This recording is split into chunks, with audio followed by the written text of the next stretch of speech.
So I have here the Abzan company with still testing Anafenza. I look 12. Yeah. No beard. 12 years old. I'm going to get carded now. An old man. 31 years old.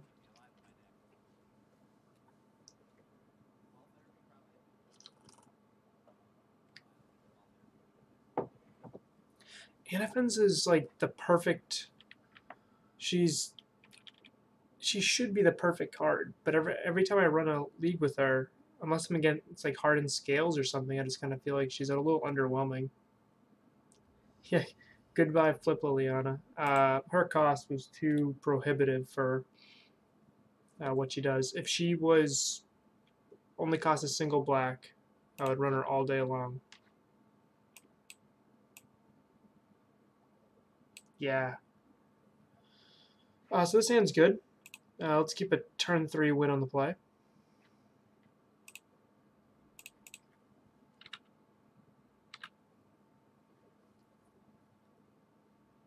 Hey Callahan, how's it going? We're up against what looks like Izzet Phoenix round 1, but we have a turn 3 kill. So if they're a little short on lightning bolts, we can pull this off.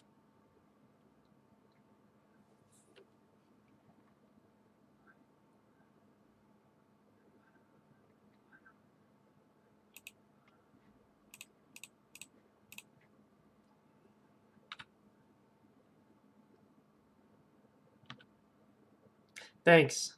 Yeah, that spreadsheet's awesome. Once we get to 1,000 matches, I hope to share that. I think that'd be a really good thing to share.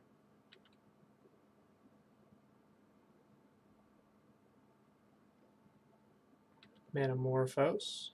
I mean, they can throw as many phoenixes they want at me as long as they don't kill my druid. That's all I ask. Just let this babe live. Yeah, the only thing I worry about with that spreadsheet is the location of, like, if you notice, I track with the location of where I'm getting the match data from. So, like, this will be listed as MTGO competitive. Well, she died. Bird died.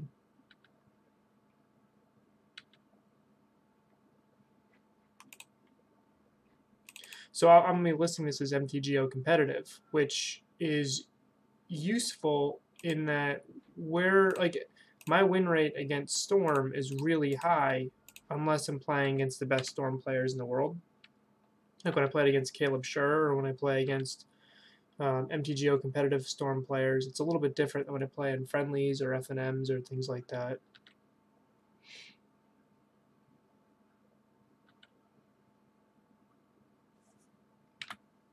Okay, so this went from a turn 3 win to looking all troublesome. Question, I can company right now, which gives my opponent extra information, but that means I can't counter it. I think if they counter my collected company, I just get blown out. So I think I actually just need to company right here.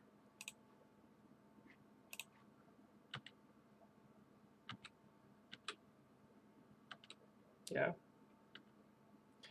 Spell Pierce or an Izzet Charm would blow me out. Now, as long as they don't have a secondary removal spell, I'm okay here.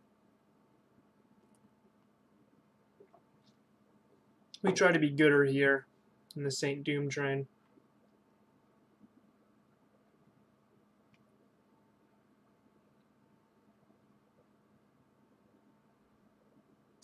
They pitched a Lightning Axe, which means something's happening. You don't pitch a Lightning Axe unless you have the bolt, right? Best possible draw here. Yeah. I was going to say the best possible draw would have been another Cord or a Duskwatch. So I can... Opponent's Hellbent, so I think I'm actually just going to Cord for Druid right now, or I can just Eternal Witness Druid. That's probably the better line.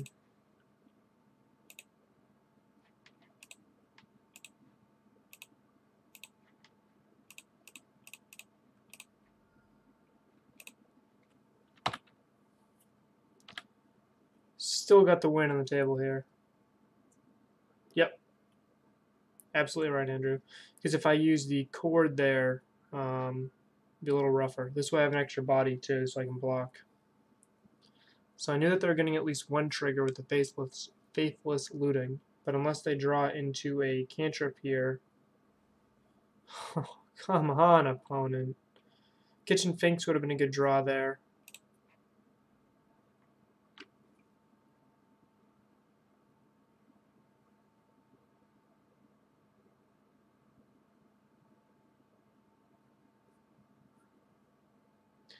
They're still hellbent.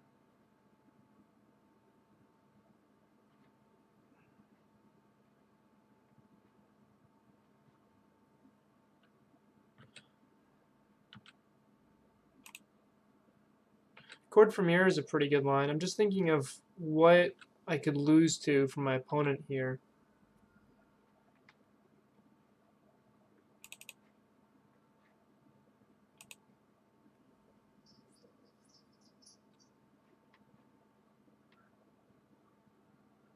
Cord from here is actually a really good line. I like that. So I was thinking I want to cord now for the same reason I've been wanting to cord before.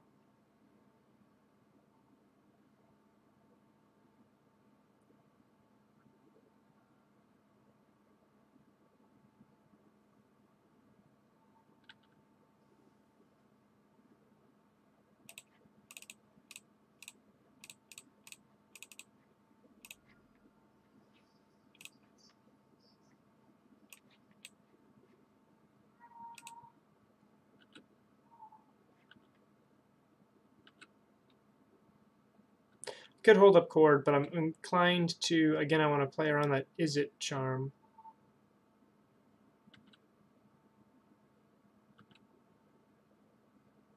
Now they have a snap bolt, so I'm in a little bit of trouble here.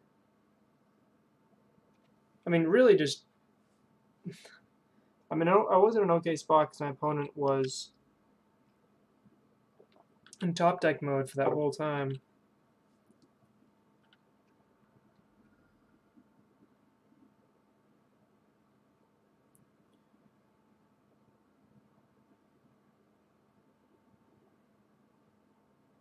I think what I do is drop some nobles and Ewit for cord for company here.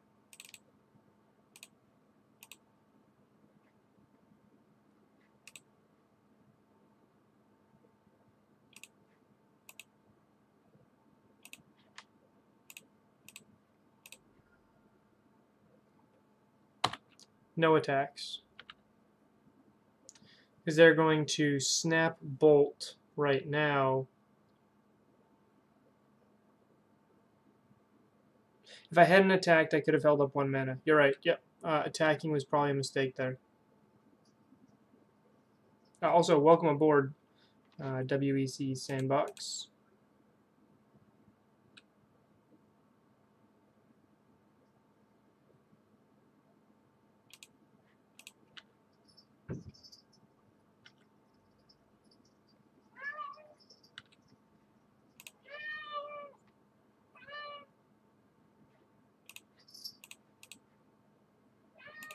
Block with the Eternal Witness because Noble lets me pass without using my Horizon Canopy. So I can cast Company now without using the Horizon Canopy. If I use the Horizon Canopy, I'm just dead.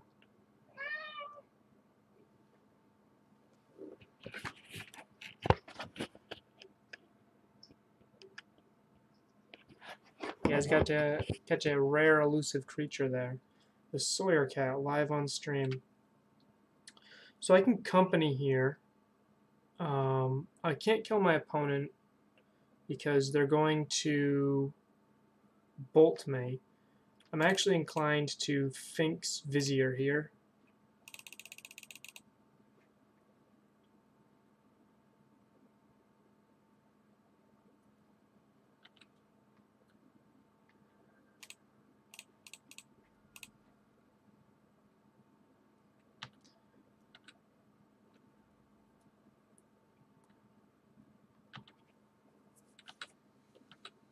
Opponent's got 3 cards in hand. One is a Snapcaster Mage.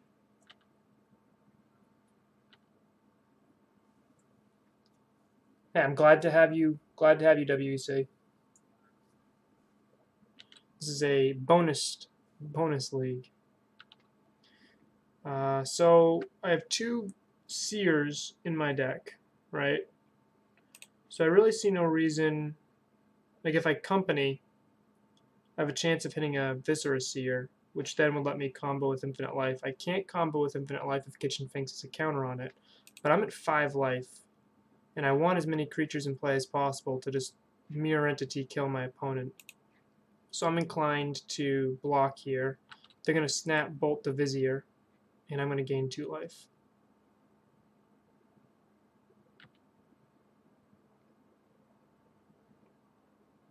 Yep, that's fine with me.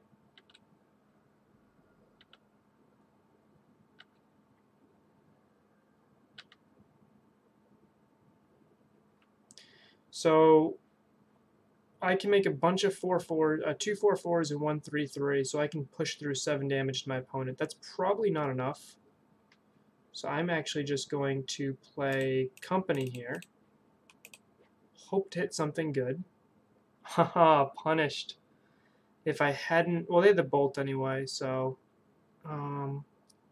let's go Seer and Eternal Witness here. Knowing we have Shalai on the bottom. I'm going to be playing a Noble here, going down to 6. Opponent still has 2 cards in hand. I can grab Cord, which should I have green, green, green. I can Cord for 2, which doesn't do much, but in this case, Cord might actually be better than Company, just to put extra bodies in play.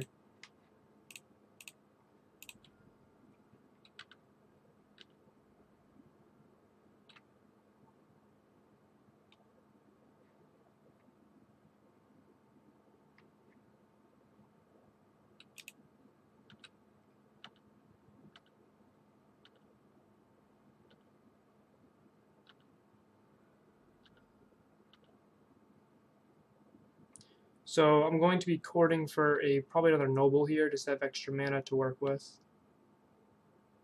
I'm going to block with a Noble or an Ewit here, and then Cord and sack after I Cord.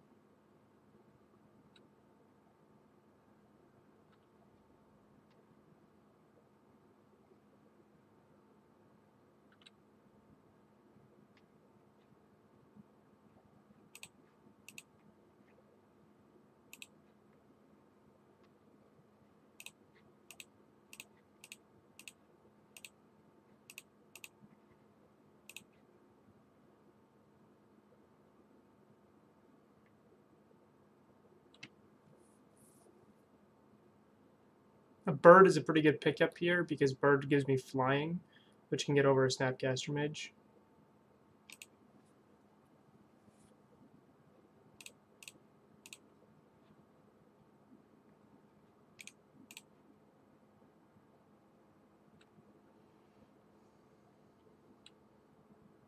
I have no desire to really try to combo here because my opponent has so much removal that I really doubt I'll be able to consistently combo. Okay.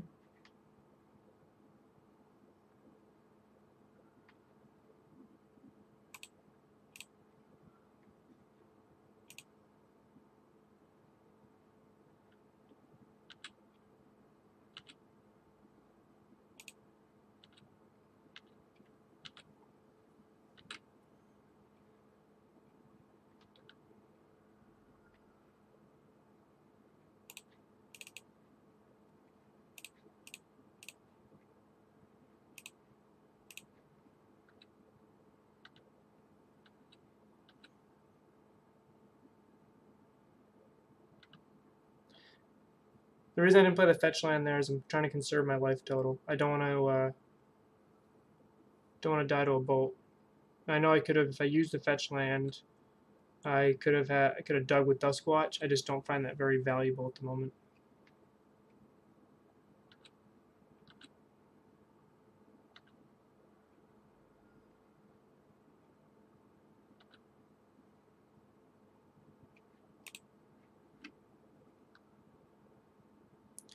So this is lethal, right? They have 2 cards in hand. If they bolt one thing, I'm pretty sure I still have them. They have 2 blockers. Let's say bolt takes out 3. That would be, let's say bolt kills this. They block Finks, and snap blocks here. 1, 2, 3, 4. It would not be lethal. If they have exactly bolt, it's not lethal. But if it's bolt, I'm dead anyway, because it is bolt me. So it could be lightning axe, which I think is a 2 of.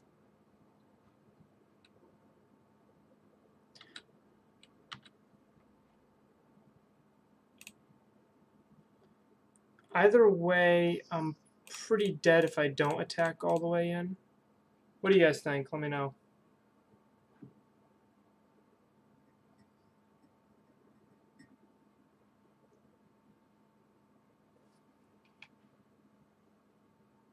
If they have Lightning Axe, they Lightning Axe the Finks, block the Recruiter, and then block the Seer, and go to 4, and go to 2.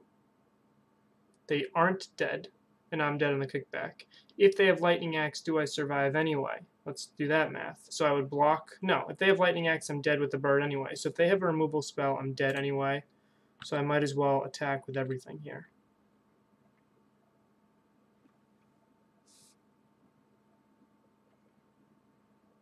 Like a single Lightning Axe just ends my entire career here.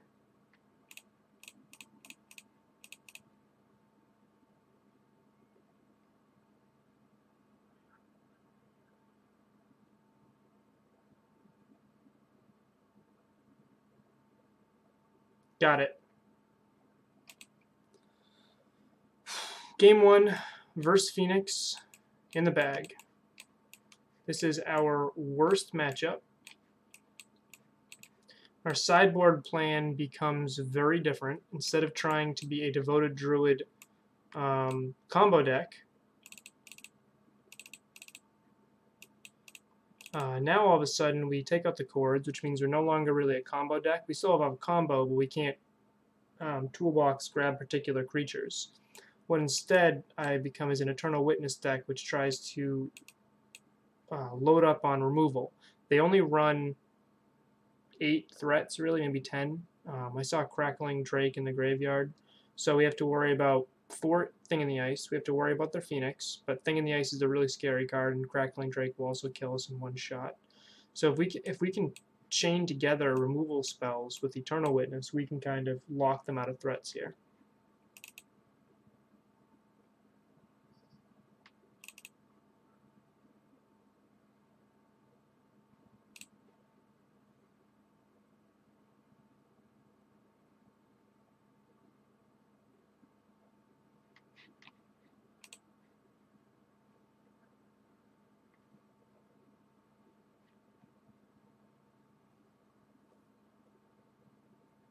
Andrew, I can make you a mod.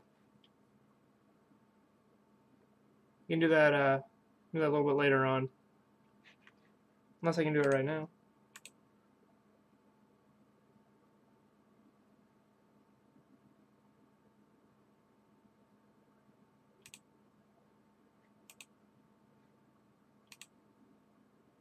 No, it's not letting me do it right now. So the puppy's asleep. So Sawyer's got free reign. Sawyer's a cat. He's got free reign in the house right now, and he's loving it.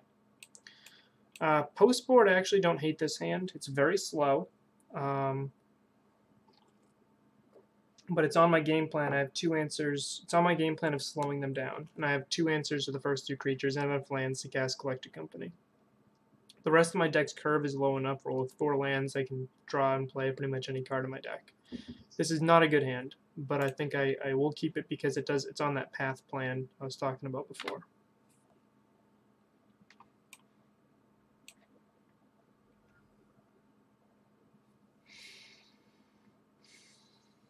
Okay.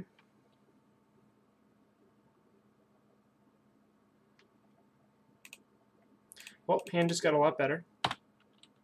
Noble means turn 2 I can play a tap land and still hold up 2 paths. Plaguecrafter is a very good draw.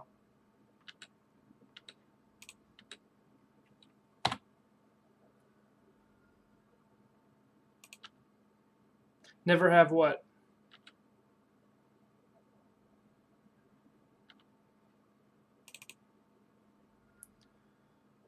So I keep getting killed by Blood Moon out of Phoenix decks. I'm almost inclined just to get basics.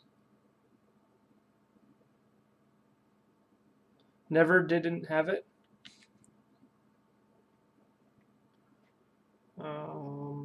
Let's go here, and I will just be holding up company. So our opponent's kind of dirtling here. They did top bottom off that Visions.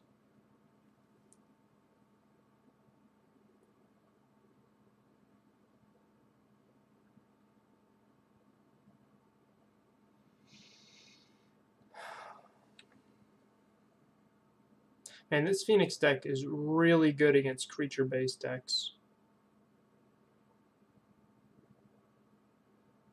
Cards I'm expecting from them post-board are extra removal spells and Anger of the Gods.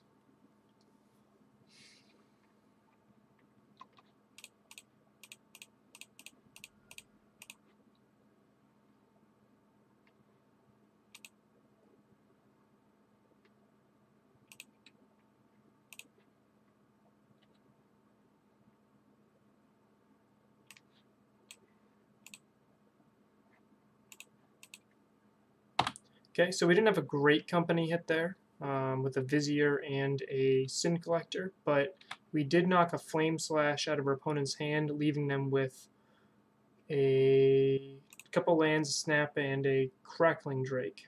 So they can snap a Braid, which just looks like what they're holding up right now.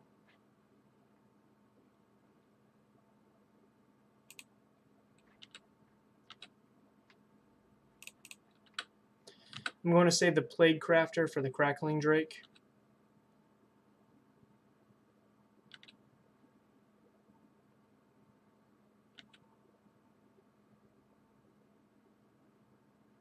Yep, this is fine.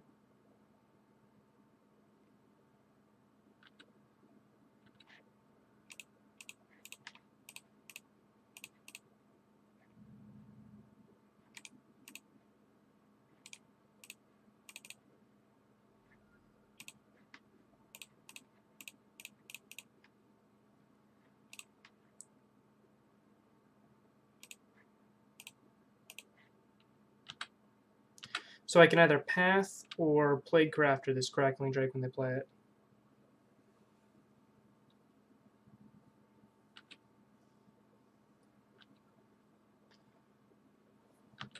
Okay. We know opponent still has a Mountain in hand, so they can actually still cast this Drake. Yeah, probably start it, in this case, use Plague Crafter when they don't have any Phoenixes in play. Seems to be, in my opinion, the best possible line. I like it a lot. But then again, if I Path right now, I get to untap and play Company. And that's something I like a lot also. So I actually...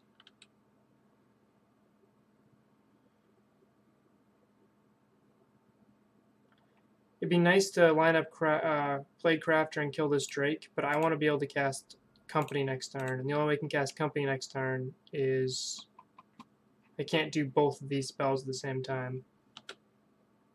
Also, they were tapped out, and Plague Crafter gets around Dispel.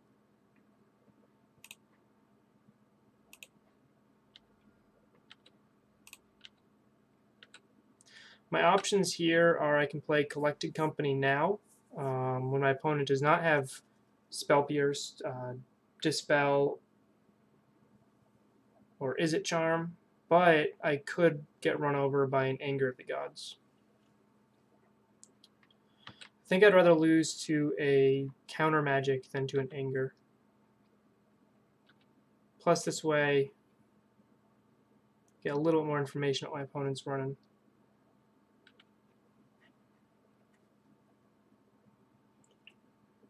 It's my wife's cup. It's like a llama with a crown of vegetables. I made her peppermint tea and she didn't finish it, so...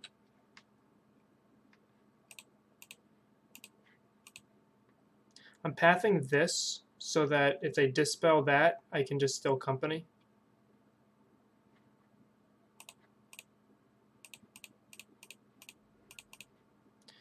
Also, I'm doing this now before there's one less chance for them to hit it. Okay, well, that was a pretty terrible company hit.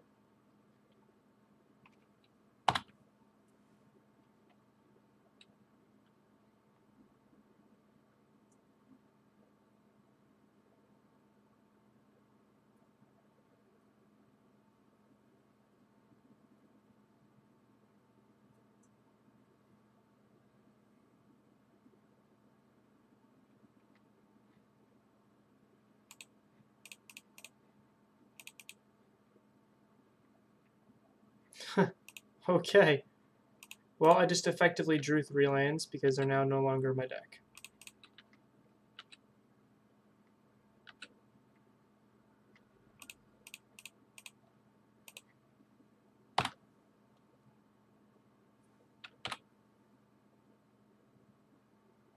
I know I'm walking into an anger here, but this is a bad matchup and I have to just tip my hat if my opponent has a card. There's not much else I can do here. If I don't load up the board, they'll pick me off at spot removal and eventually play a bigger threat than I have. If I do load up the board, they have the board wipe.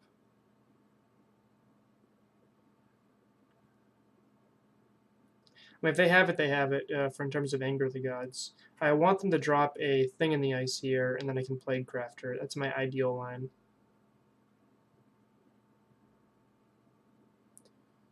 So they bottomed with their Opt. They're digging for something here. They have an Arclight Phoenix, which luckily we have another Path to Exile for. So I'm actually, what do I want to do here?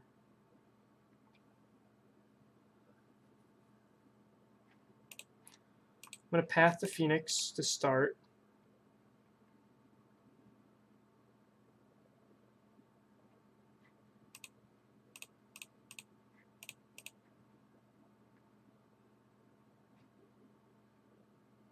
I can grab an Eternal Witness so I can grab more paths.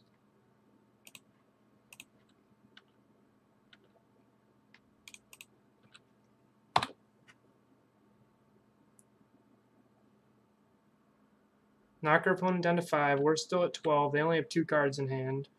And if they don't play a spell this turn, I'm representing lethal because that would flip.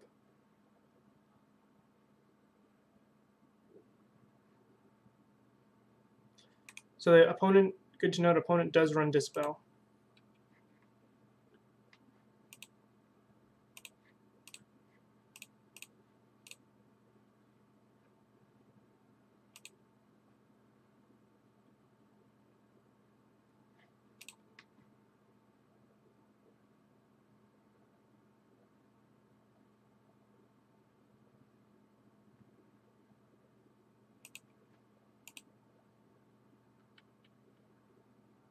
Should have not tapped the black mana here, so I could have also cast Plague Crafter this turn.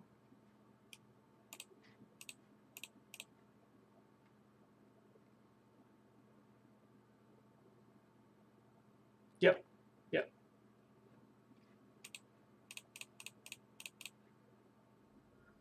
Okay, another whiff here. We're certainly not getting lucky this game.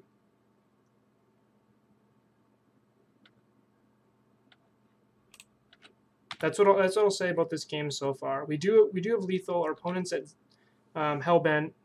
They're in top deck mode, and they need more than 1 removal spell. Looting is certainly something that could help them if they draw into Phoenixes here. Okay.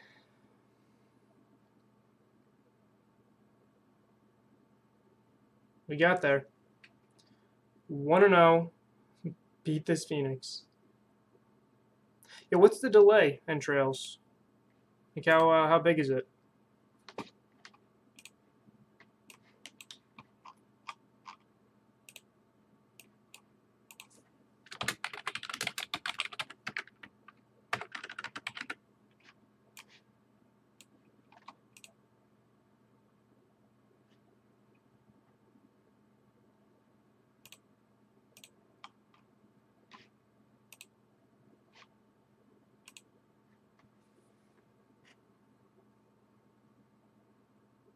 10 seconds is, I think, just a standard Twitch delay, to be honest.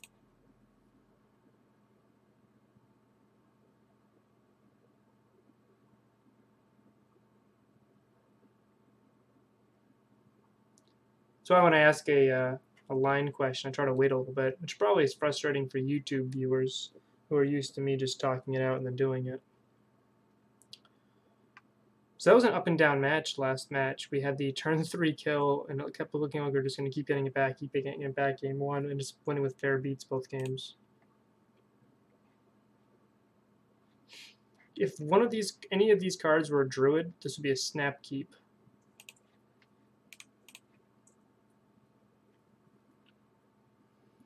Instead, it's just an okay mull to 6.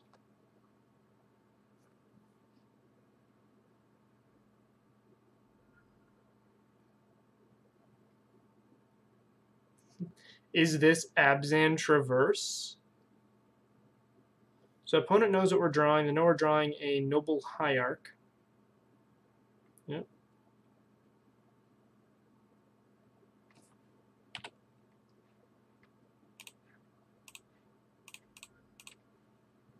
Game 1, they are favored here because they can pick apart our combo. Post board, though, we actually have the ability to outgrind them, especially if they don't have a Scavenging Ooze. Scavenging Ooze and Kalitas are the cards that kind of can just run us over here. Yep, so fetching a basic, this is Abzan Traverse. Huh.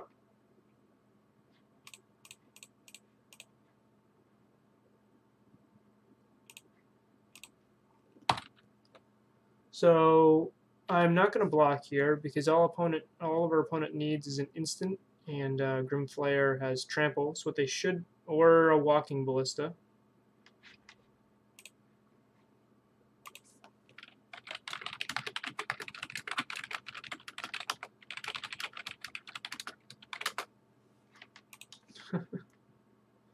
So can't block. If I block, I just get blown out.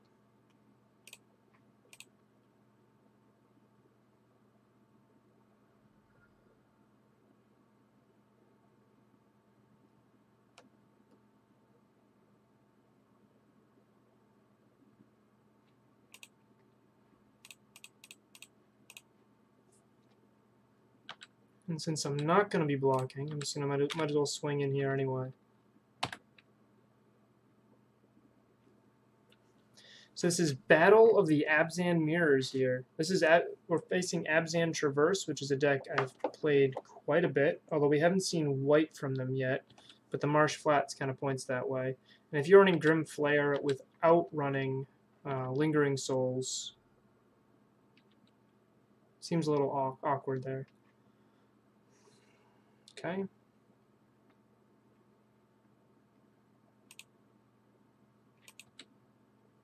So they actually pitched a removal spell here.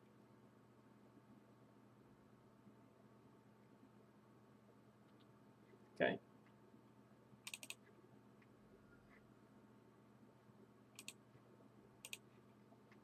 Scavenging Ooze would be a pretty good draw here. I can Cord for 2. That doesn't do much, especially since our opponent has Trample.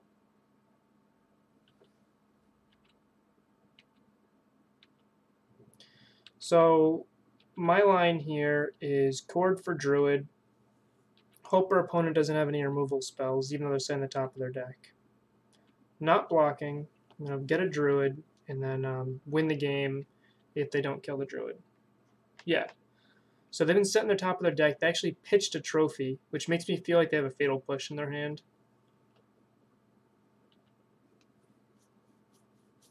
But if they don't, we can just win the game.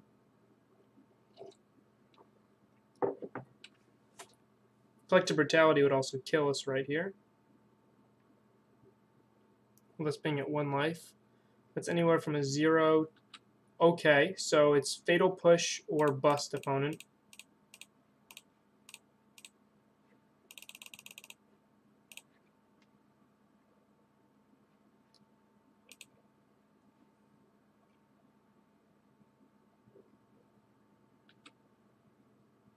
Alright, well they had it. I can't beat 12 trample damage.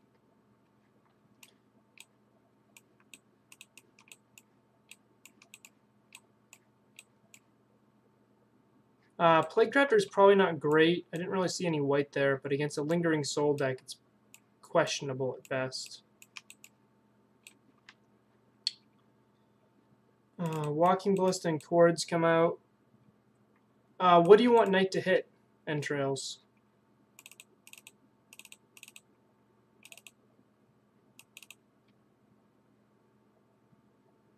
It does trade with Flare. That's a good point. Sure, just as a body.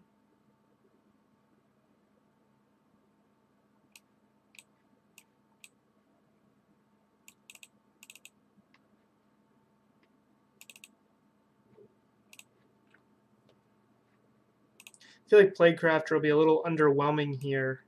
I can keep this. Turn 2 Finks is fine. If they do especially have Lingering Souls, which I suspect they do.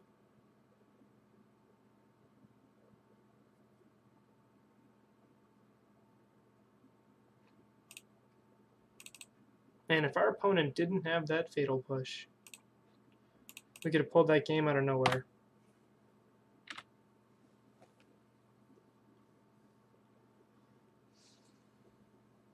Twinless Twin. It's a name I've seen a little bit.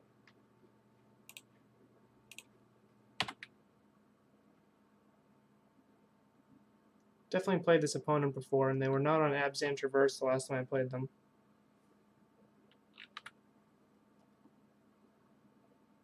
Oh, what is the new Crown Royale or Crown Royal flavor?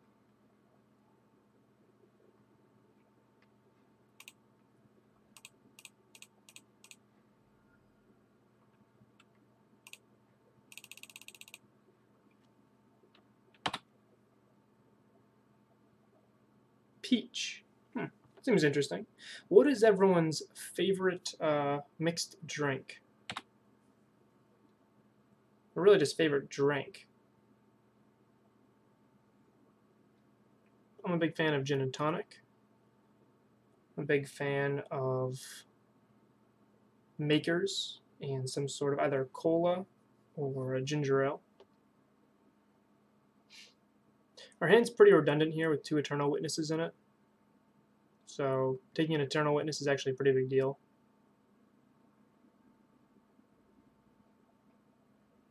Nope, I'll just take 4 damage. Thank you, sir.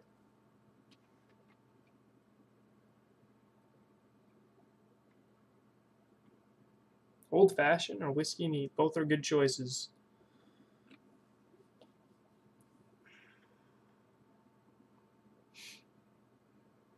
I don't want to lose his Path to Exile to a discard spell, but I also want to be a little bit more mana efficient than just spending 1 mana here. I think I'm inclined to play the Mirror Entity and just swing for 3.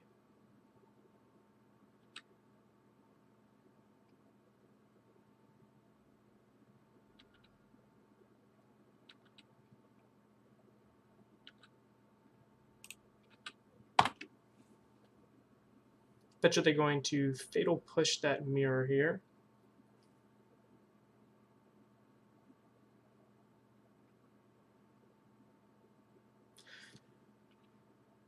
Trophy means I can be greedy and also kill their Goyf. Perfect.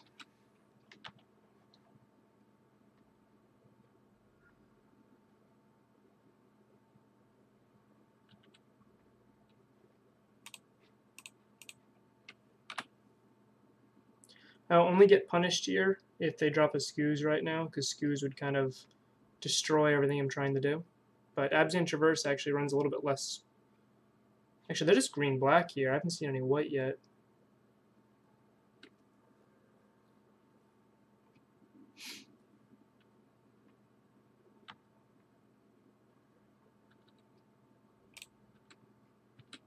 So my lines here are play Eternal Witness, buy back the path, which is a solid line, or just do Collected Company. I want to put extra pressure on my opponent, so I'm going to do the Collected Company. And again, I'll only get punished for this if they have a Scavenging Ooze. That's fine. So I would have gotten, if I had grabbed Ewit into Path, the Inquisition would have taken it. Good to know.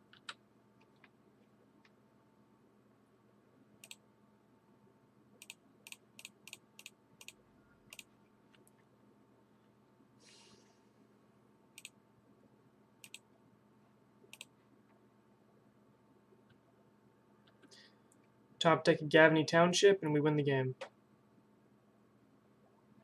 Okay, opponent scoops anyway. Too much Kitchen Finks. Yeah, no pulse. Even if they had a pulse, I'd still be left in play with a decent amount of power there for my opponent at 9 life.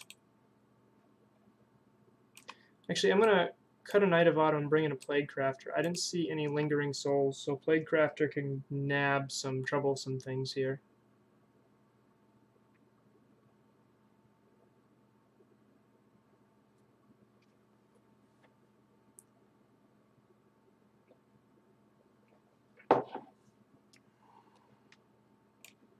Sand's very good. Turn 1 Bird, turn 2 Sin Collector, turn 3 Company is exactly what I'm looking to do here against the Rock deck. Sin Collector's value goes down the longer the game goes, because these decks like to get into top deck mode. Okay, goodbye Path.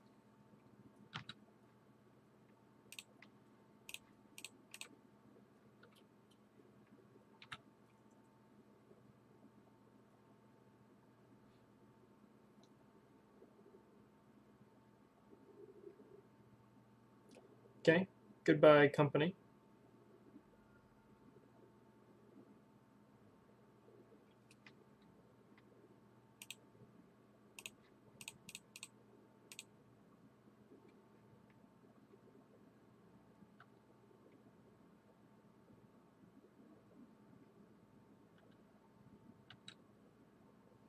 Grimflayer, land. See, like I said, the longer this game goes, the worse Sin Collector gets. But if Sin Collector could grab a Languish or a Damnation or even like a Fatal Push sometimes, it can just win me the game.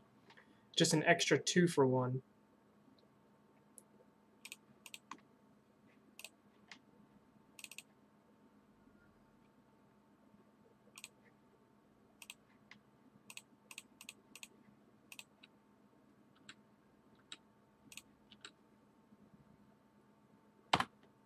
Gladly trade here. They might actually trade because they'll have Delirium if they trade here, which will make their future Grimflayer into a 4/4, which means my Path Exile can just quickly nab the next one. I don't have to worry about trading with Anafenza.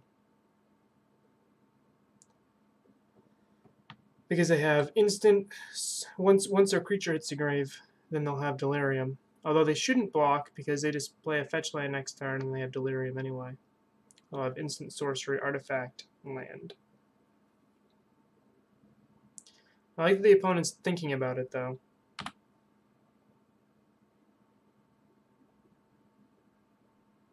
I would like to draw another land so I can go Mirror Entity, a white land, Mirror Entity, and Path here. That was what I was just wondering. So I have Mirror Entity as my end game threat here, although it doesn't do very much at the moment. I really don't want them to set their deck. And I have a path for the next flare, so I think I do trade here.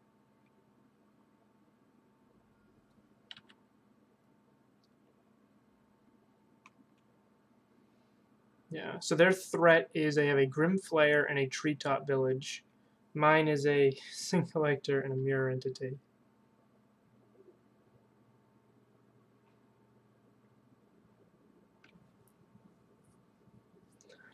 Opponent has 1 unknown card in hand. I'm inclined to... I have a few different lines here. Yeah, Witnessed Land Path is a decent line. However, this game might go on a little while, right? So I don't want to grab another land right now if I can just naturally draw one. And witnessing back a collected company or a path is much stronger than witnessing path of land.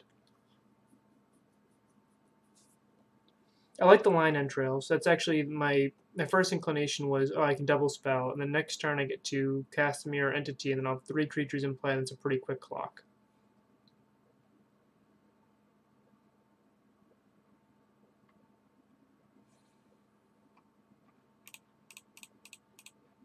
think it does have to be the line, though. I mean, if I just bring back a company here, I'll be in pretty good shape, right? Like if I just get it, all I do is I do this and I get a company.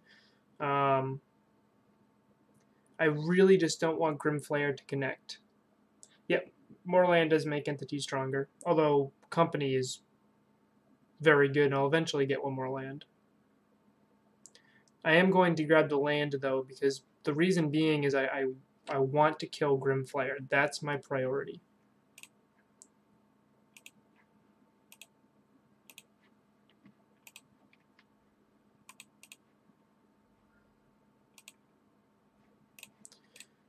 I've played enough with Grimflayer to know that if he connects, they're probably going to win the game.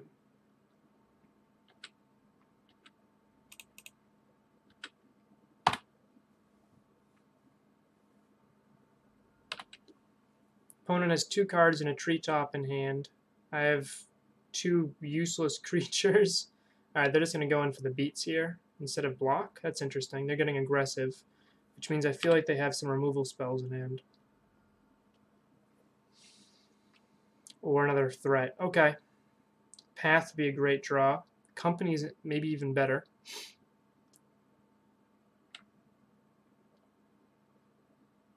I want a company and then mirror entity. That's my line.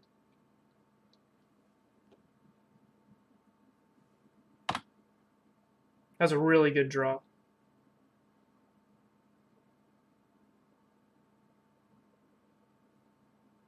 Yeah, I'm the dream.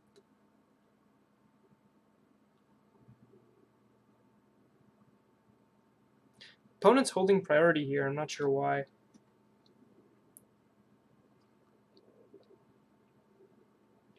And yes, I am double fisting T.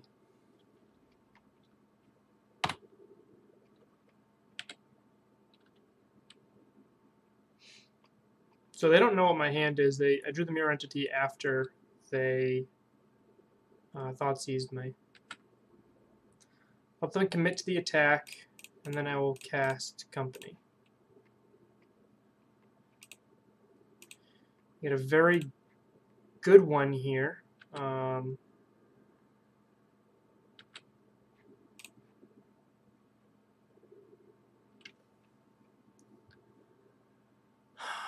I almost want to throw everything except for Vizier at Grimflayer, which would just, they'd kill all of my creatures here. Just to not get the trigger, but I think that's just wrong. I think I just take the 4 and block Treetop.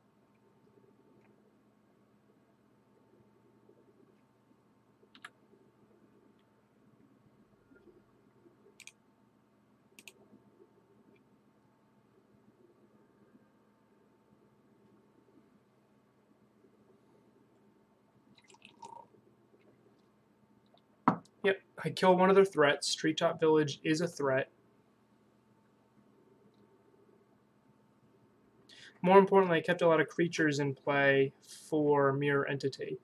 So, Scoos, but I only have 1 green mana. They pitched a Bob. They have Sorcery, right? Artifact, instant, land, and creature. So, Scoos is actually 2 turns to knock them off what I'm trying to do.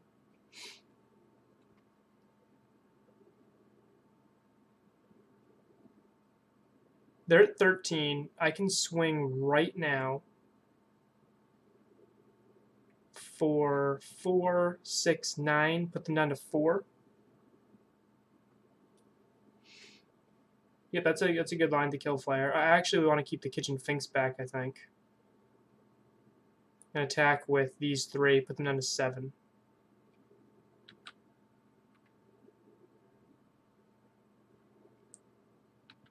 I'd rather keep Kitchen Finks back as a blocker, even though it's 1 less point of damage because it resets itself.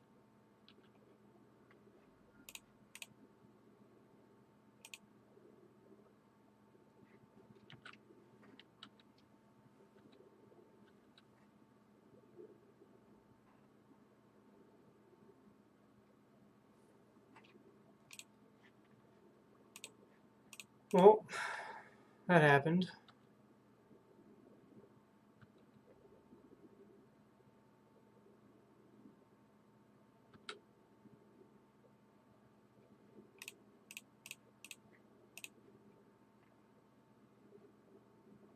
that's game.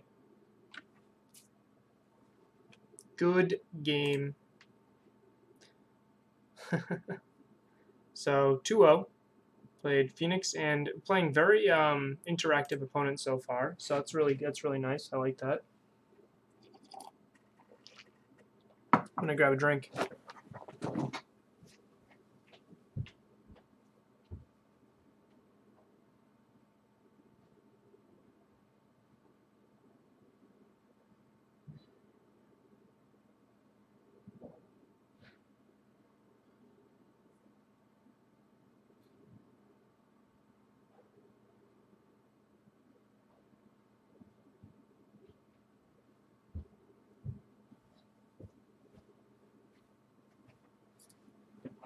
Nope.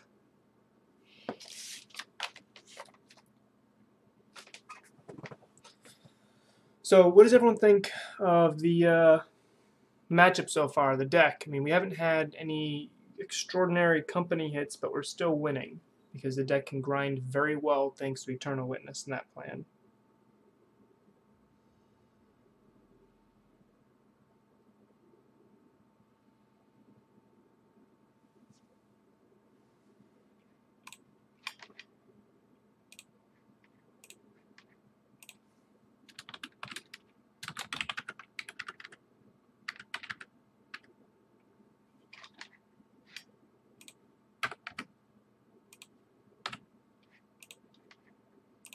I will play, and I will keep this. I basically see these 4 cards here, and I'm going to keep a hand. Yes. That's actually, it's a very good point. When you rely on company to hit what you need, I feel like new players in this deck, when you first start playing the deck, like Collected Company is your favorite card in the deck, and that's what drew me to the deck. I started playing this deck because of Collected Company, not because of Court of Calling, but because of Collected Company. The more I play this deck, the more I like Chord over Company, because Chord game 1 is way more powerful. I'll just play a Druid and a tap land, and try to win the game next turn. Coco is a heartbreaker. You can see in a lot of my videos, it just doesn't do what you want it to. Like right now, like I could company into winning right now. If that company hits a Vizier, I'm in very good shape to win the game. Or I can just be in very good shape to win the game anyway. So if company whiffs twice, I pretty much lose right here because I have an EE on 2. Okay, company would have to whiff 3 times.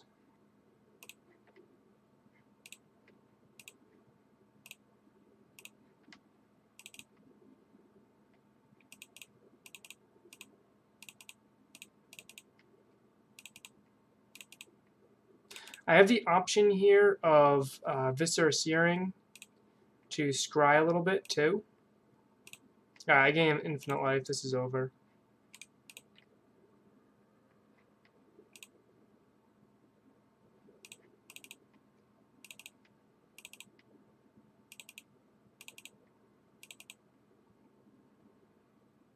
We won the Phoenix match 2-0, I think, right?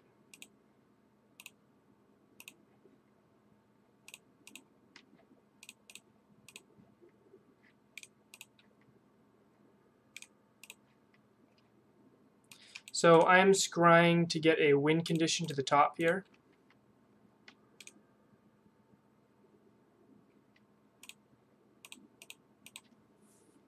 And then I'll company into it. This might be one of the best turn 3s you can really have, right? Like, I'm turn 3ing right now. I have infinite life, infinite mana, and I still have a company in my hand.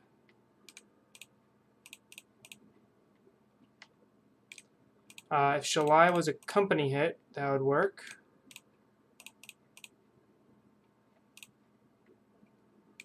So I'm looking for Mirror Entity, Ballista, or Duskwatch.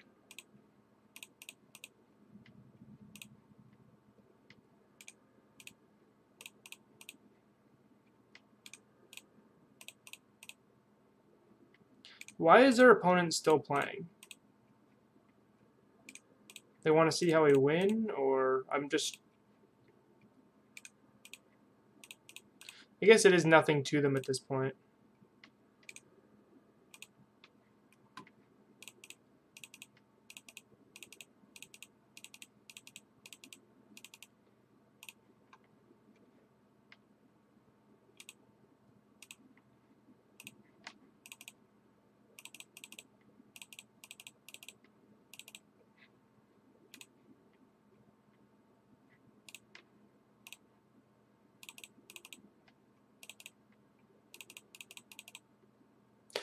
Ballista wouldn't work with a company, no, unless that company also had a Eternal Witness.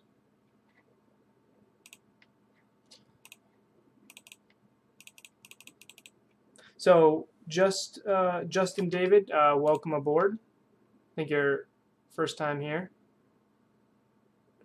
Also, I missed a... I'm sorry. Tiago Patty, thank you for the follow. Welcome aboard to the Doom Train. And Tryhards3, thank you for the co-stream.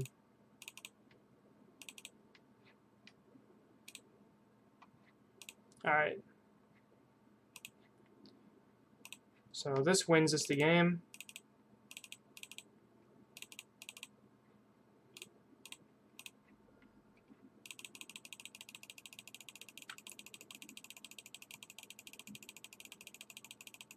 Yeah, this deck is fantastic. It's also really, really good. Gallahan, thanks for the cheer. Thank you very much. Thank you very much. I love seeing people excited. Yeah, this deck I think is well positioned right now, except for Phoenix. I think outside of Phoenix, I think this deck is in fantastic shape. So when we're playing against Amulet Titan, they were playing a Selesnya Karoo, the green-white bounce land. So they are in the white Amulet Titan version, not Bloom. So I'm going to take out Rallier, which I'm not running at the moment. Scooz, Collect a Company, and Ewit, and a Shalai. I'm going to bring in at least 4 removal spells and a Knight of Autumn.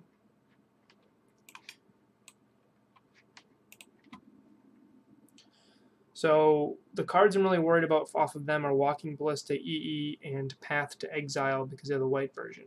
So pull an Ewit, pull a Coco. I'm pulling a Coco because I'm trying to just be faster than them. I'm not really worried about anything else beyond that. And Shalai is a little bit slower of a win. I'm going to favor Path Exiles over Trophies because Paths deal with Titan pretty cleanly.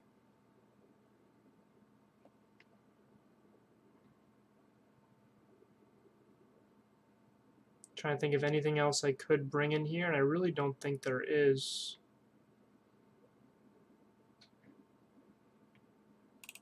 I'll cut a single Finks, I guess.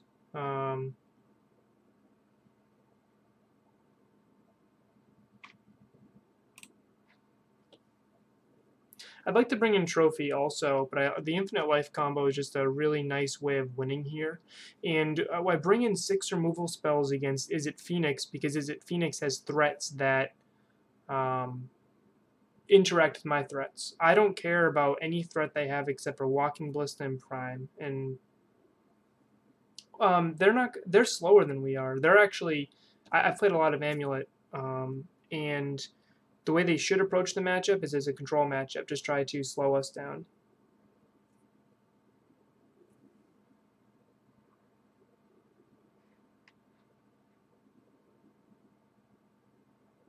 I mean, if I brought a Trophy and I'd be cutting a single Viscera Seer, I could do something like that. But I don't think I need all 6 removal spells here. They run 4. Oh, this hand's fine. This is Infinite Life on... Actually, this is probably a little slow. Turn 2, turn 3, turn 4. Infinite Life on 4.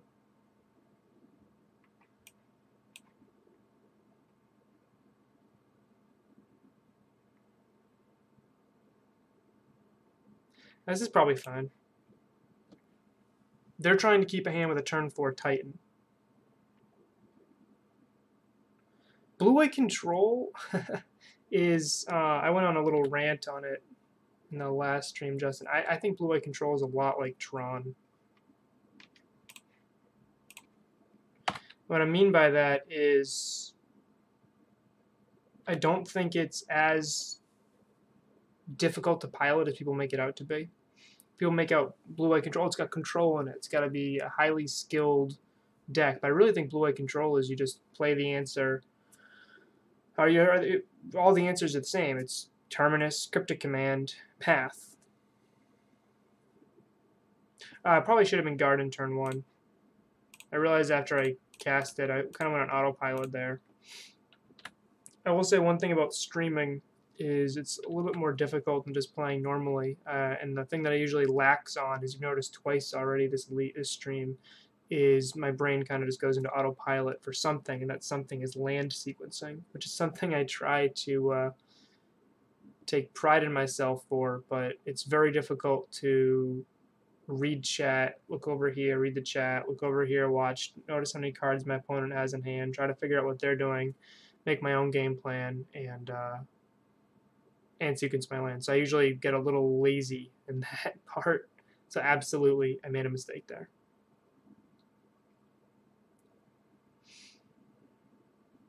He's seeing an Azusa here.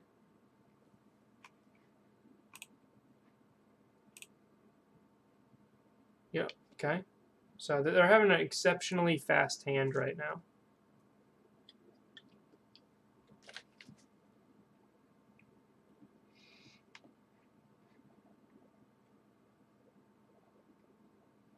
Yep, so here's a Titan.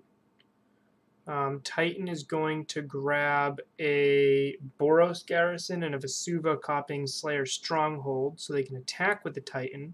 We'll take 10, and with the second pickup, they should be grabbing an EE to either get another, not an EE, a Teleria West, either pick up an EE, Walking Ballista, or another Titan. And we get a slow hand. I said this is a turn 4 hand, and they're on the play, so it's a little slow. We're not dead. We're going to take 10 damage here, but we're not dead.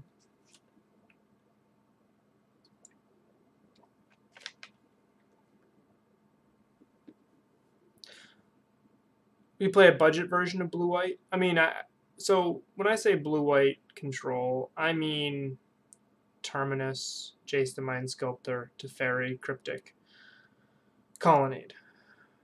Now, if you're playing a sweet brew with Restoration Angel, and that's just awesome. Architects. Oh, Jace Architect of Thought. I like Jace Architect of Thought. I think that is a well-designed Planeswalker. In certain metas, it's very, very powerful, can do all the right things. I love his -2. I love him in Commander and EDH. I have to show you guys my really janky EDH deck sometimes. I don't build them to win. I build them at like 80% power level. I build them to just do things I enjoy doing, which is weird little interactions and drawing cards. So I know they still have the Sanctuary in hand, so we don't have to worry about the Teleria West as much. I think they're just going to bounce the next one there. If they get a Walking Ballista, the game's over. If they get an EE, we're in a little bit of trouble. If they get a Summoner's Pact, the game's probably over. Ballista. Okay, so this game's over. So I can path this Titan, right? Play a bird. Yeah, this is just over here. I just died a Walking Ballista.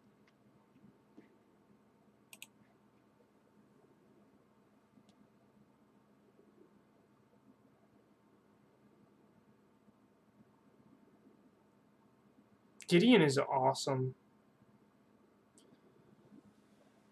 No, that's fun control. That's also control that scoops infinite life, so I approve. Alright, we mulligan. I'll keep this. This has a chance. This has a chance. Do I want a Finks? I don't think I want Finks. I think I'm going to be digging for a Vizier here.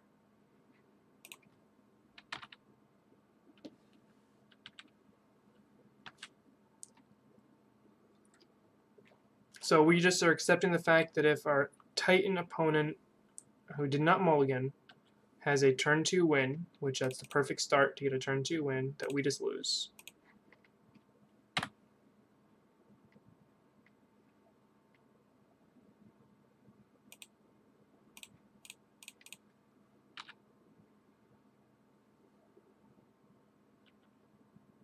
Oh, good to know.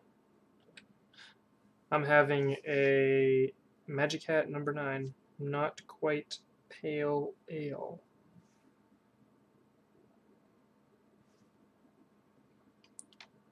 So our opponent's going to have white mana here, which means they'll have access to Path to Exile. Path can ruin her day, because Path effectively makes it so we can't win next turn. If our opponent does Path, I will allow it. And, okay, Zeusa, sure. They're just ramping so far.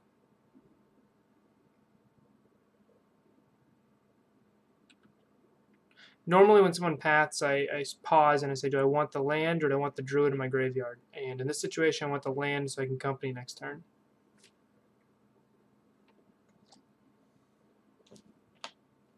Magic Hat? I don't know if it's a local brew. It might just be limited to the New England area.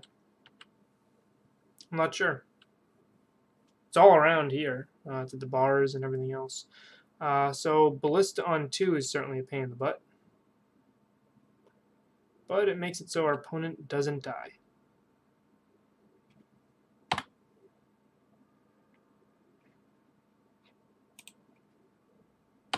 Just going to pass here. I'm not pathing Azusa, because if you path Azusa, you're just letting them ramp with you're ramping a ramp spell. You're giving them what they need.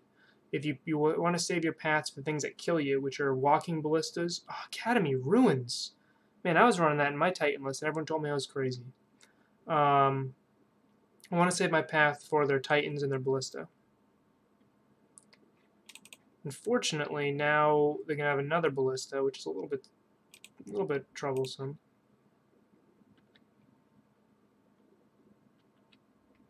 Yeah, ballista is probably one of the best cards you can have against us. Druid would be a good draw here. I'll take a Vizier though. So I'm just gonna pass. If they drop a giant Titan, I'll path it. If they don't, I'll company into a Druid and hopefully win the game.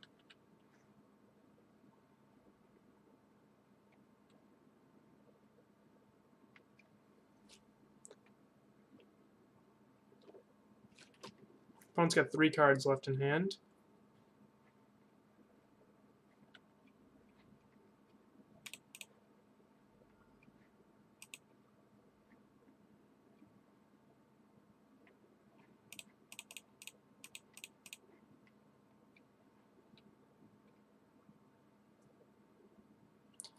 Dispel. Well, that's kind of rude.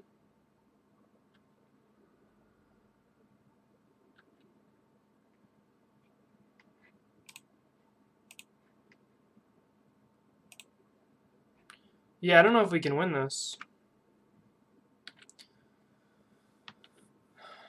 I'm going to be pathing their ballista in a bit, because you're going to put that on top.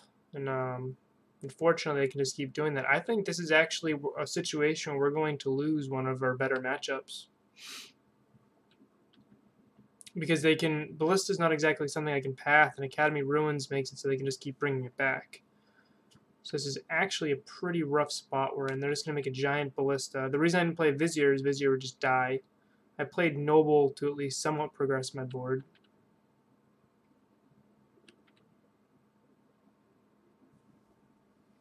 Well, 5-0 Dream, I think, is going to die right here to what I would say is easily a 70-30 matchup in my favor.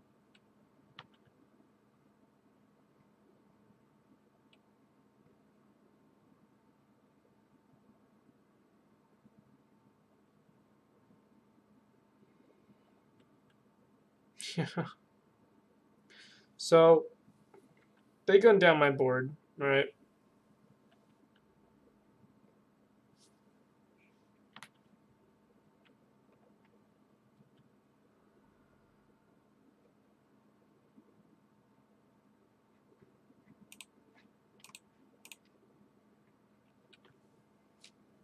We can just do it again in 2 turns.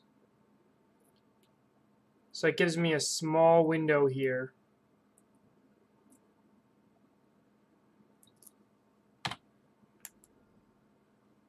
No, actually, I can do it next turn. They just do it on their upkeep. So I need to draw an Assassin's Trophy to blow up that Academy Ruins. That is not an Assassin's Trophy. So I think this is pretty much game here. I don't see how I can beat this Ballista. If they put it on top right here, yeah, that's game. Alright, so we fell to Amulet. I think it's the second time losing to that deck. Like,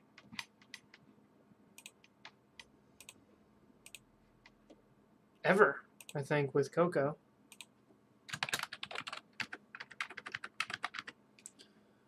So let me check. Now I'm curious.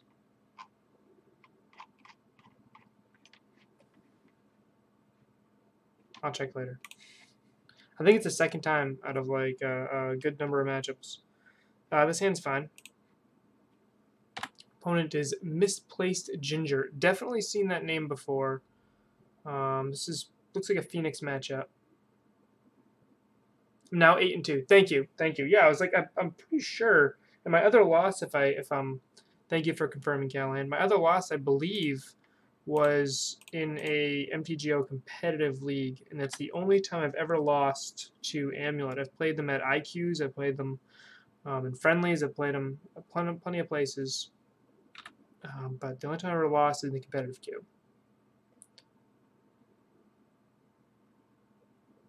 To be fair, I probably should have mulliganed that turn, game 2 hand. It was a turn 4 win with no interaction. Alright. The Serum Visions is 1 top, 1 bottom. And we're getting Phoenixed here. The good news is that I can just win straight up if they somehow don't have any removal. And they've already pitched a Bolt and a Lightning Axe, so they may not have another spell. Let's hope.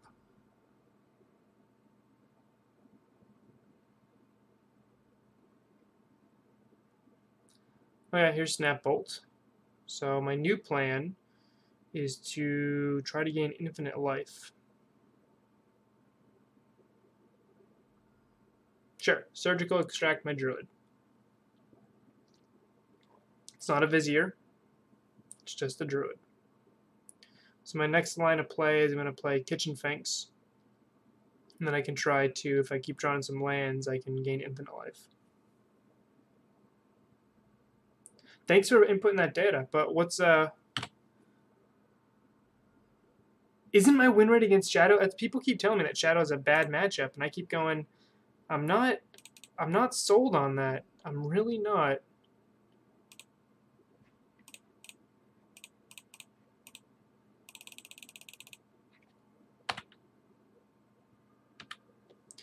Hey Garrett, yeah, I won. I beat Izzet Phoenix round 1. I beat Green Black Traverse round 2. I lost to Amulet Titan just last round in a match I'm going to be watching and rewatching and try to figure out what I did wrong. Isn't 22-1 awesome for a Grixis Death Shadow? My one loss was recently too.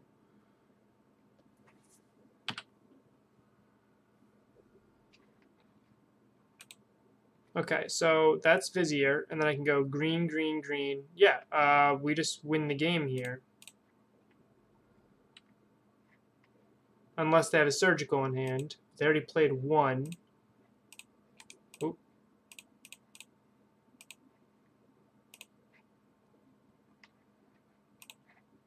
So in paper, this would just be a straight up win, but our opponent might be a little janky about it.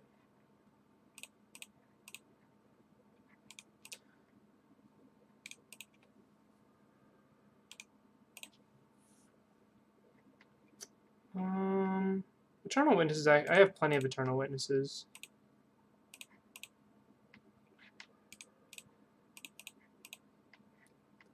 This is a situation where, in paper, my opponent would just scoop. But online, they make you click more. And they say, oh, you can only realistically gain 100 life. I have Pyromancer Ascension in play. I can deal 100 damage.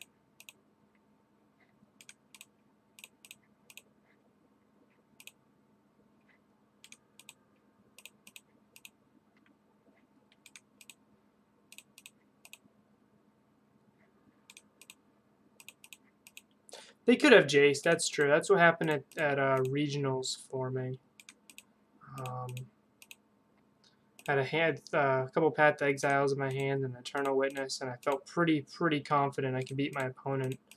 And then they dropped the Jace, and my hand did nothing against the Jace the Mind Sculptor. So I'm sorry, YouTube, just jump ahead for a minute.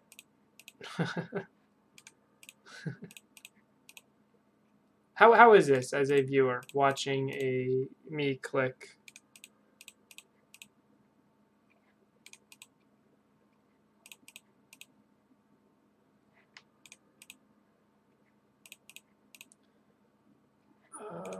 It's hard to read and click at the same time.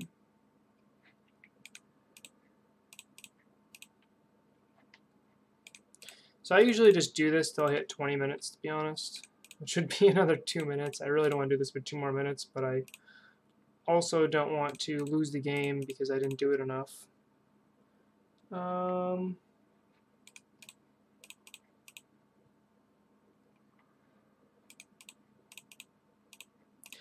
So back to the Grixis Death Shadow. I actually love the Grixis Death Shadow matchup. Unless they have like a TBR and a stub, you can usually get them.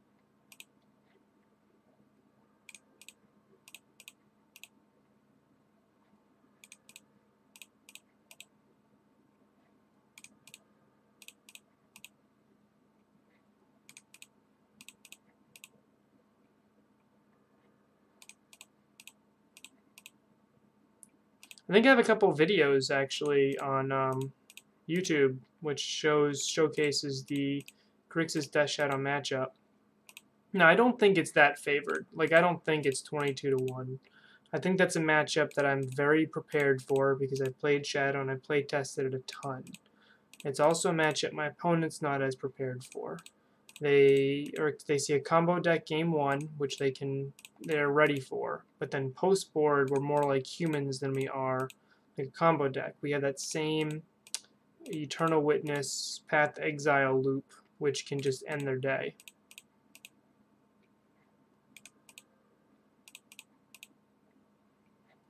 Alright, 20 more seconds of this, and we'll pass.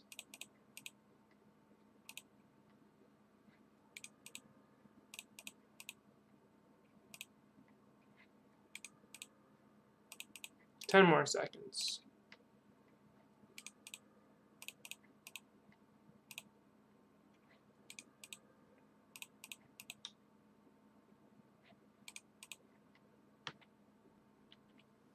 You're unfollowing because of the clicks. Think you guys should sub just so that I can buy a new mouse. It's gonna be quieter. It can be a good mouse.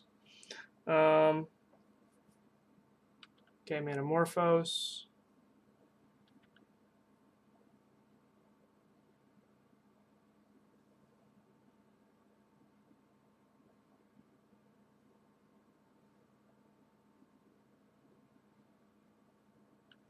Yeah, I think humans is pretty good against Death Shadow too. We have a secret weapon though, in the name of Walking Ballista, and every once in a while you have to be on your radar that Death Shadow might try to sneak in a disdainful stroke against us. So just every once in a while, if you have like infinite mana, or if you just have a ton of mana in play.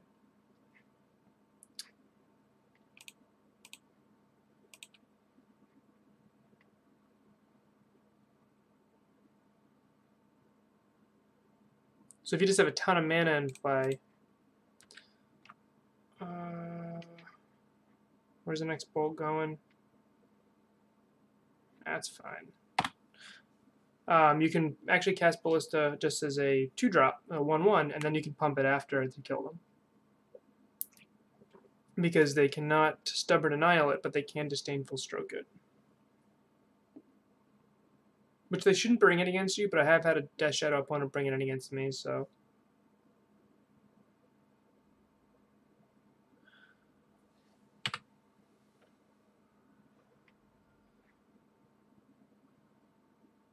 Ha! Opponent Thought Scoured us. That's kind of brilliant, actually.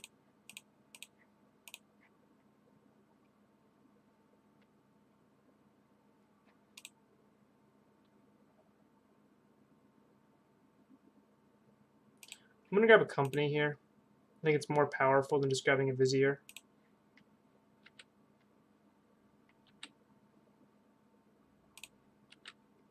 And with Gavany in play, I'm just going to straight up attack. They have to protect their life total. I don't have to really protect mine.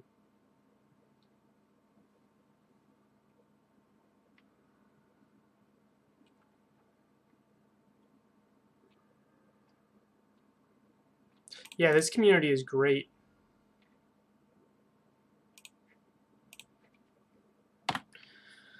For anyone not in the Discord, send me a message and I will let you say that you want to be in it, and I will send you a link.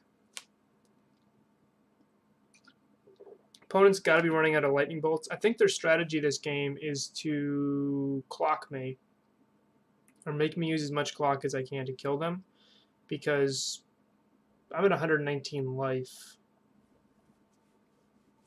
And I guess they can get there with a flipped thing in the ice, but come on, that's a lot of life.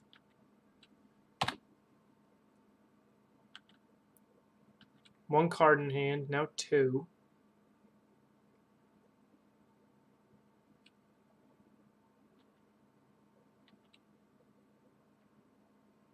Yeah, join the Discord, it's the best. And you get access to my Abzan Company sideboard guide, which is constantly being updated and tweaked as the meta shifts, as their understandings of certain matchups shifts, and as everything else. Opponent put 2 on top, so they're drawing one of the cards they really wanted here, which I don't like. Normally, an opponent can't, with 2 cards in hand, flip a thing in the ice so easily, but this Pyromancer Ascension is kind of a pain here.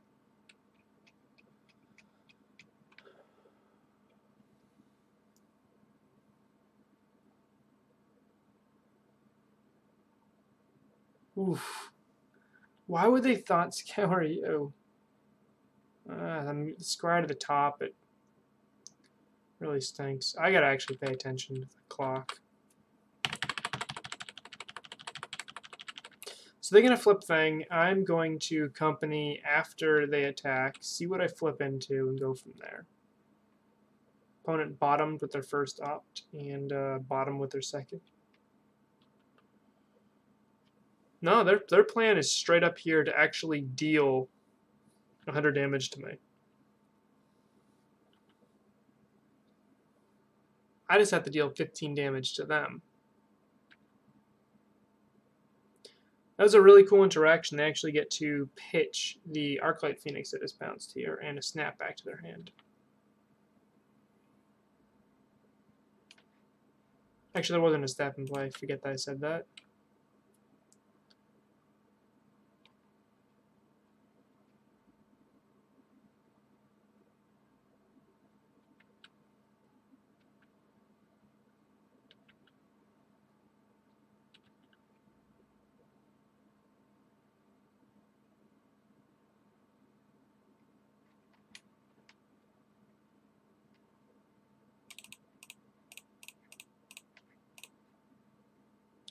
Izzet Charm would be pretty rough for us right here. What do I want to do here?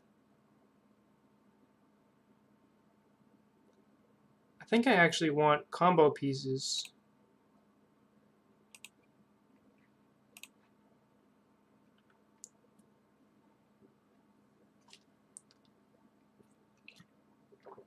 They have 23 cards left in their deck. About to have 21 after this.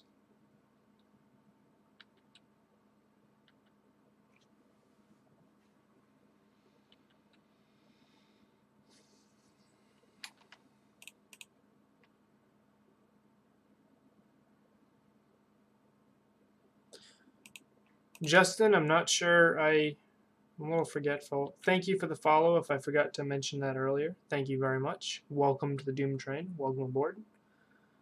We're fighting Phoenix at least twice this league, so welcome to Evil, which is sitting across the table from us right now. Ah.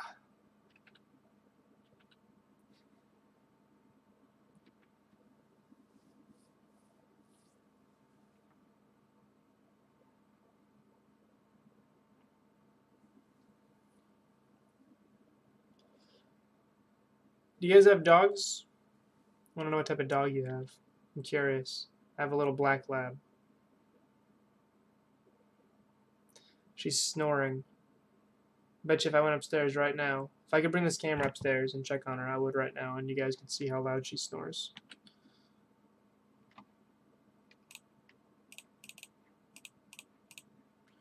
So I'm just going to company now, because if I can gain infinite life again, that'd be pretty sweet.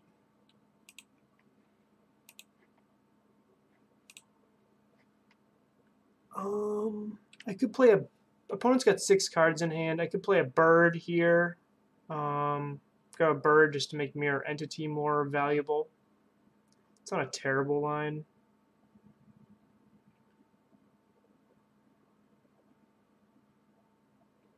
I'm just going to grab a company and keep up 1 mana in case they do have another thing in the ice for flipping.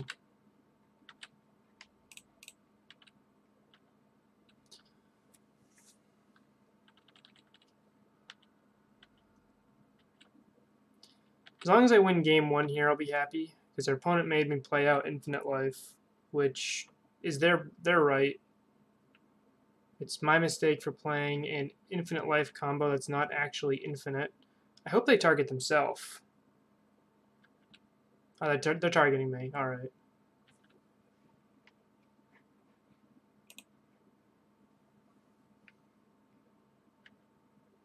They have 16 cards left in their deck. So I just have to survive enough damage to not be milled here.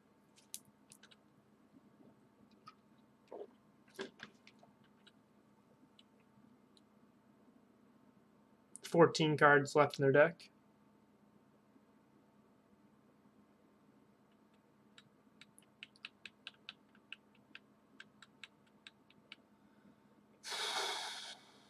Chat, come on, you guys are quiet. Where'd you go, Garrett? Where'd you go, Callahan? Alright, they're bolting Mirror Entity. I'll bottom a land.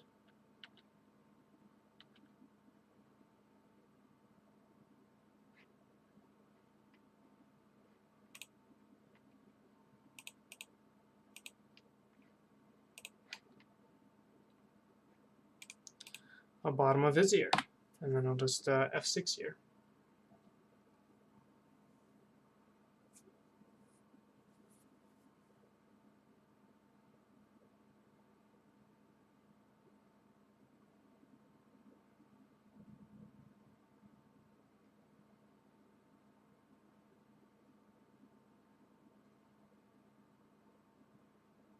Hey.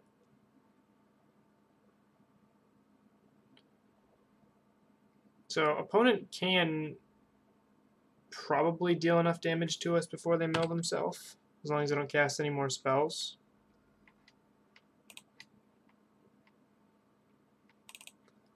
I'm going to cast this now, and they don't have an Izzet Charm to counter it. I'm just going to grab 2 Kitchen Finks here. And play a tap land, pass.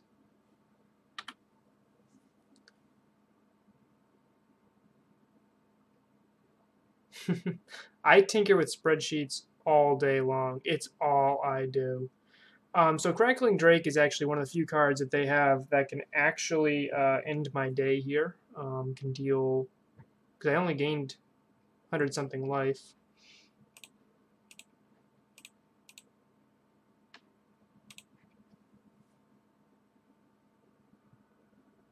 I think I have a better chance of milling my opponent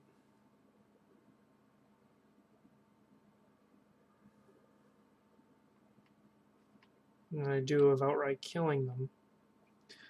They still have Ballista, which would be a decent draw here. So they're double Flame Slashing. They're wiping my board.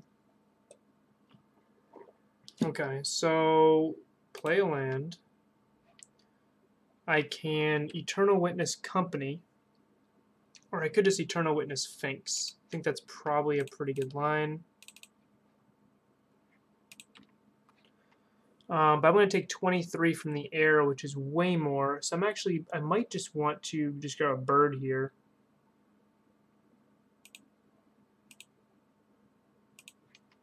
Yeah.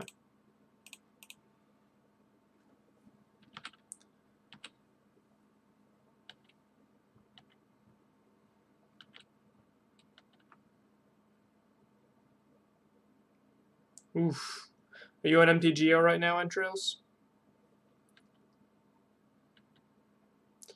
Opponent might be trying to mill us with Thought Scour.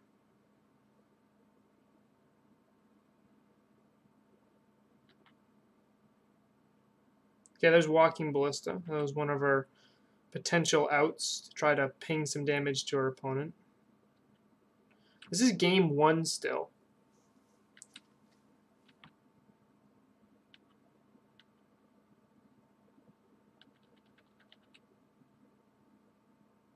They have 8 cards left in their deck.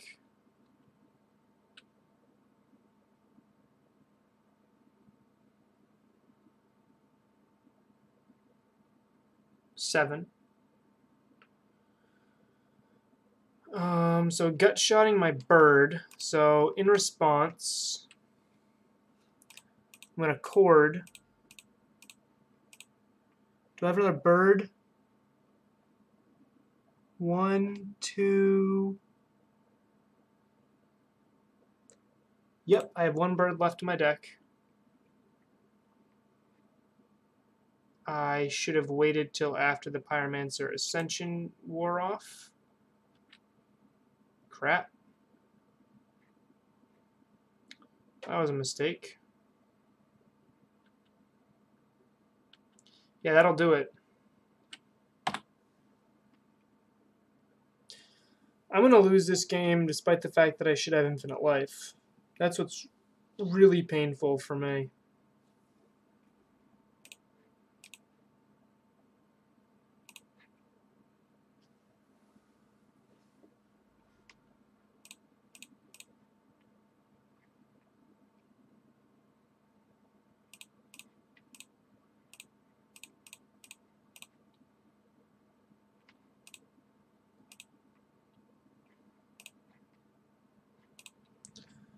A bird.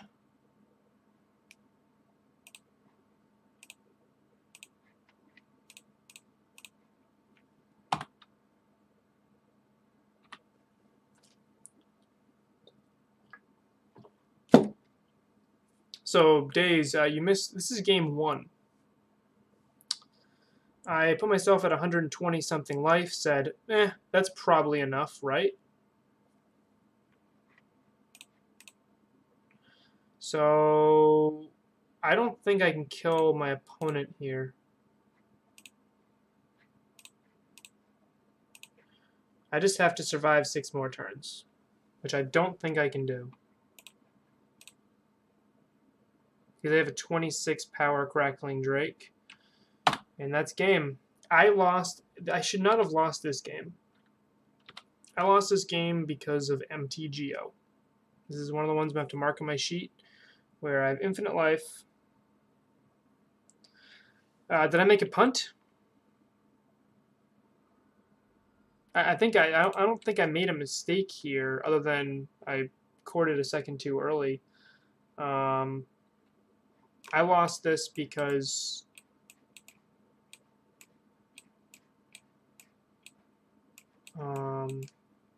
I was not allowed to gain as much life as I could in paper, and that's a misrepresentation of the game.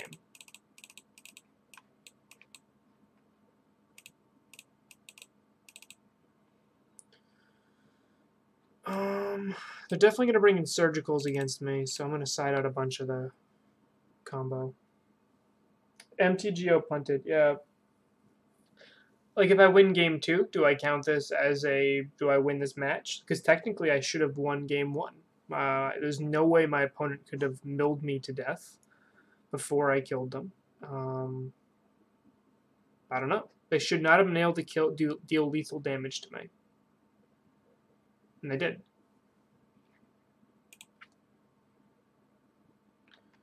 I'll keep this. It's got a removal spell for Thing, and it bounces it back with Ewit. It's okay. It's a little land heavy, but I would keep this 6. Before I mulligan a hand, I always stop and say, would I keep this as a 6? And it just has an extra land. No, that's the case, then I probably want to do it, especially if I'm on the play. There's a reason why my win rate on MTGO is significantly lower. Callahan, you have the numbers. You can see what my win rate is in paper versus MTGO. And one of those reasons is that was a half an hour long game, which should not have been.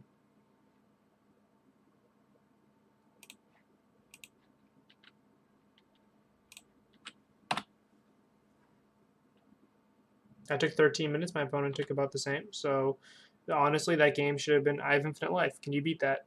No? Okay. Ooh, I like that. I actually like that more than Trophy. I can either swing for 1 or I can hold up Trophy. I'll hold up Trophy here, in case they have Flame Slash.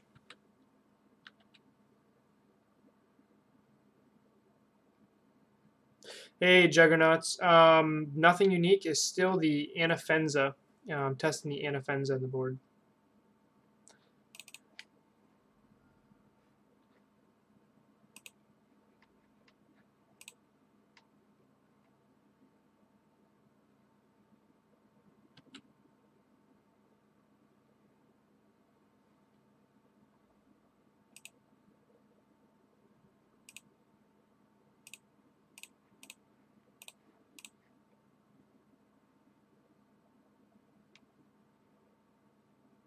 Well, I think I also shared those numbers, what the win and loss rates were, paper and not. I believe it was 60-something percent.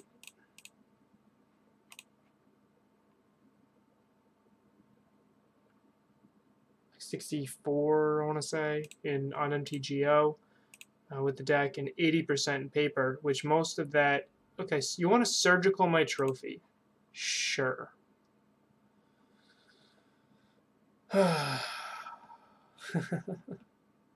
Garrett, have you been using the spreadsheet I gave you?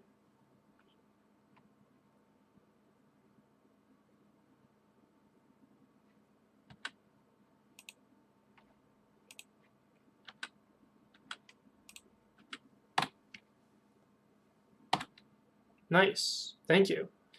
The most useful thing on it, I think, is the extra data, a little bit of math behind it. That was mean.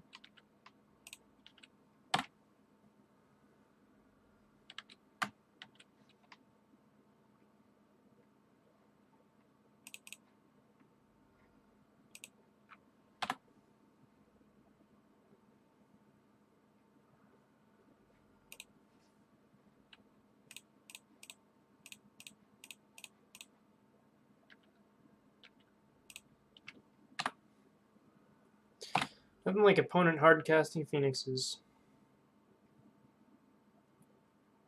Okay, well that sped up their clock significantly.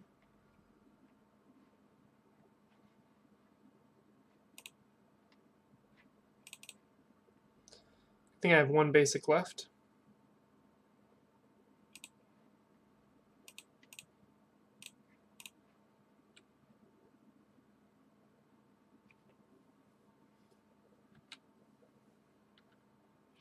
Opponent kept in Blood Moon against us, guys. Look at that.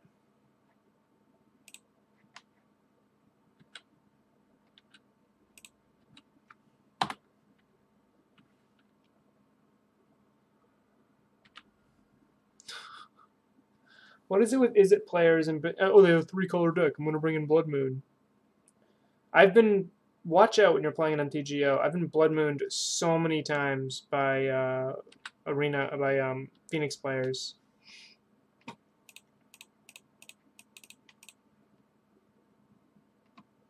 So this game's close, right? Like, I need one more turn and they're dead. Yeah, we need one forest. That's all we need. So we're just dead here.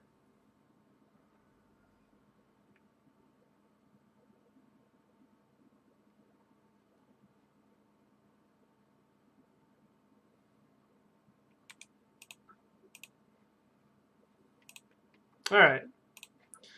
Well, the lost amulet was a bit weird. But the lost Izzet Phoenix is kind of expected. Although, not... I'm going to put that as 1 win, 2 losses, but we lost the match. I don't know how else to explain that. We technically won game 1, but we didn't win it because it's MTGO. So, we lost the match. I don't want to say we didn't, but there's a big difference between a paper match and a non-paper match. So this one's for all the marbles here. Yeah, we don't want to. We can cast. I built this mana base so we can cast every single spell in the entire deck off of basic lands. Plains into Vial means some sort of taxes deck.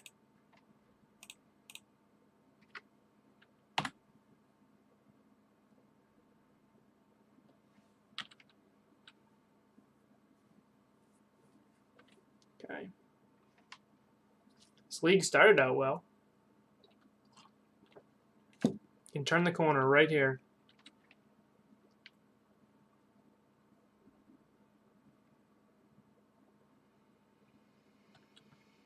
Well, normally it's not an issue.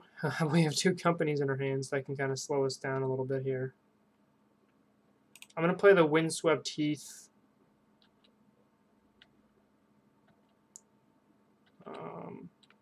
Just in case they drop a Arbiter. If they vial that, not have to play a game with them.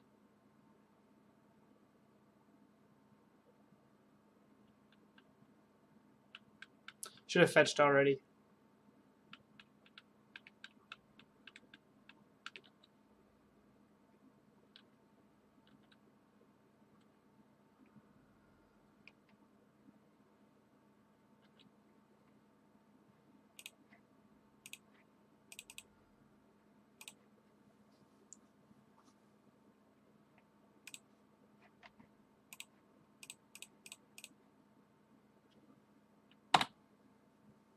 I'm not going to attack when a vial's on 2.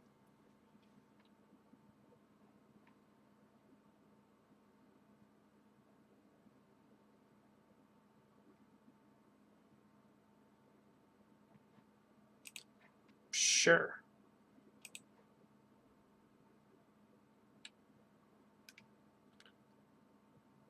It's actually really good for us. If we top take a land here, we can start cocoaing.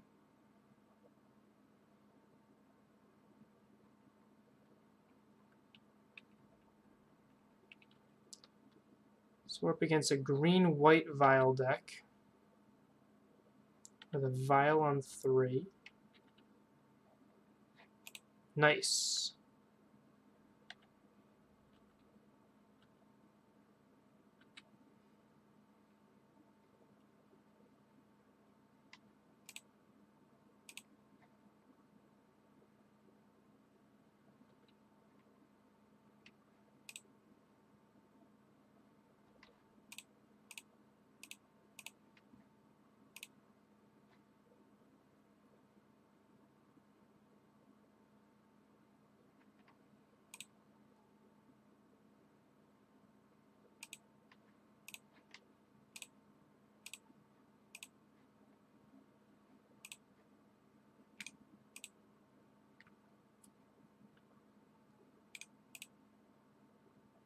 And we just fell into it here. So I chose not to go for the Druid here, to instead just go for the Infinite Life. Which did not win us last game, but let's hope a Death and Taxes opponent is can't deal as much damage. So I have a company already in hand, so I'm inclined to just put a Druid on top here. Or a Cord. Probably a druid because they can stop a chord with various things.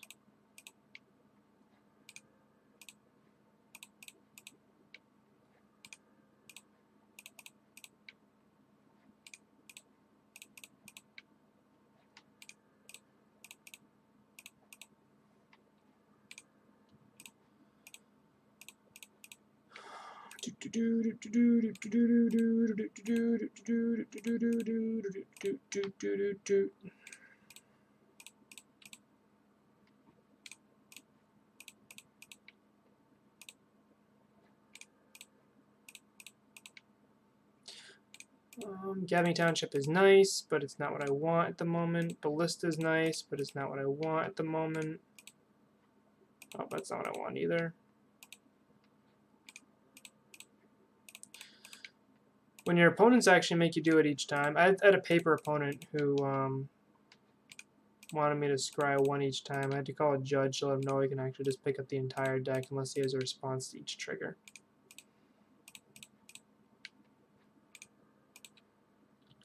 $66 life on the Doom Train. That's how we roll.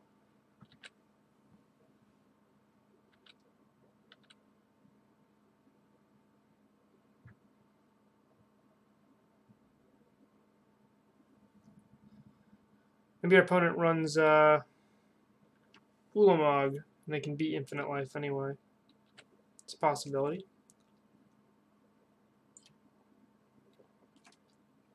Why do I side in removal against Lantern? What are you referring to? My guide?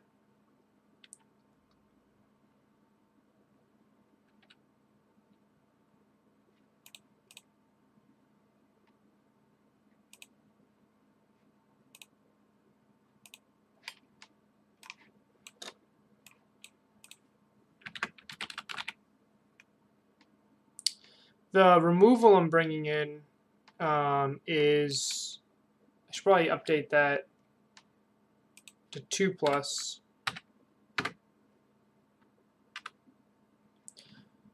The removal I'm bringing in against my opponent there is my Abrupt Decays and Assassin's Trophies.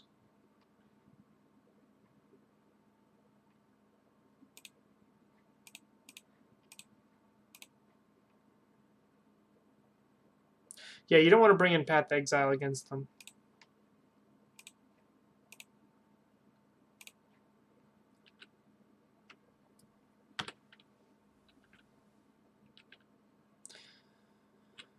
So I have no desire. Alright, with this on the stack, I'm going to scry again to Ballista, which unfortunately no is in a spot we don't want them.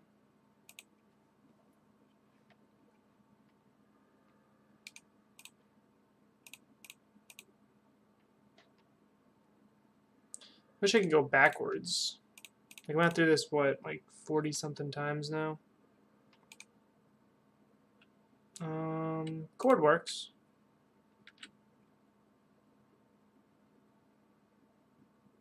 Yeah, you don't want to bring Path in them unless you see something weird, but you definitely want the Abrupt Decays and the Assassin's Trophies. So Eldrazi Displacer can actually stop our Infinite combo. It's one of the few cards that can actually really kind of disrupt us here. It can also stop us in response to gaining Infinite Life by bouncing the Vizier. Right? Another... Oh, no, this is not Flicker Wisp. Okay.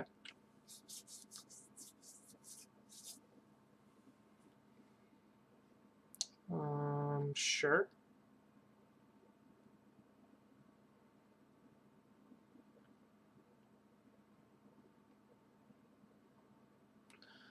I'm about to draw a chord, right?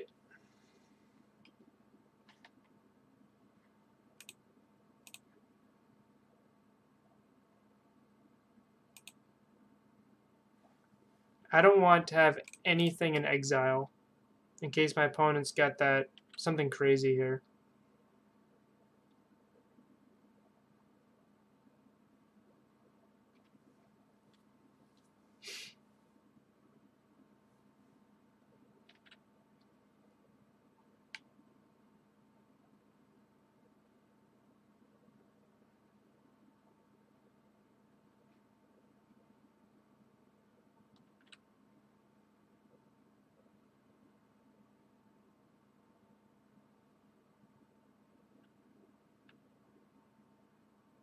Because it's already end step, I don't get Flicker Wisp back, which is really unfortunate.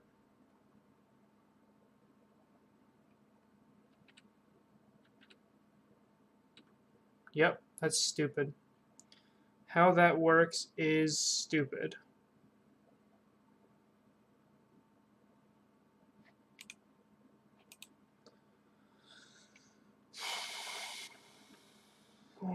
They can do that twice a turn.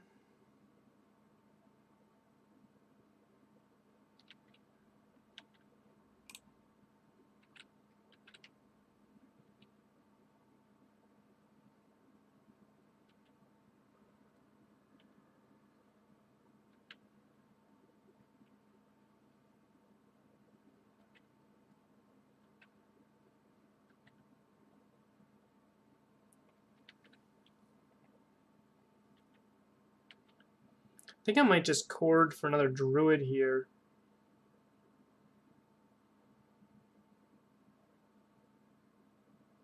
I've never liked Flicker Wisp. I never liked the way it works here. Sure, that's 76 life.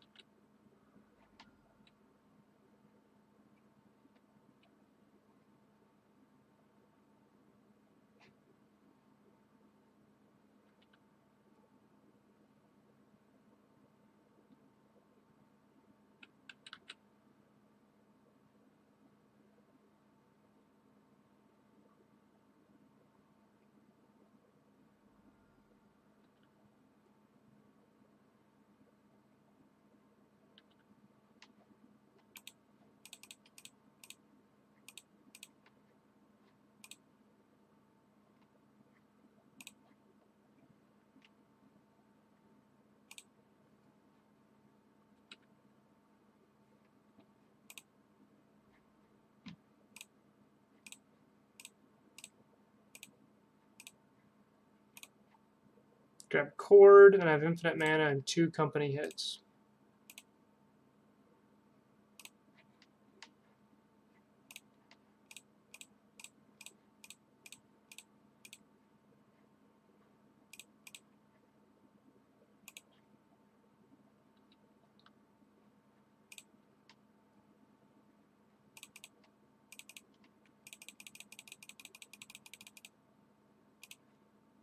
Opponent just scooped there despite saying a win condition. Alright, so Knight of Autumn's good, Trophy's good, Sin Collector's probably not good enough, Scooz is not good enough. Plague Crafter might be okay. I kind of like Gideon here too, just as an extra way to attack our opponent's resources. They did not scoop to infinite life, so I inclined, even though it's extremely powerful here and it's just a way to win the game, we are playing an MTGO and we have to recognize that. So I might want to bring some of that interaction out. Maybe even all of it, because I'm kind of expecting my opponent to have Grave Hate. Maybe even a Rest in Peace here.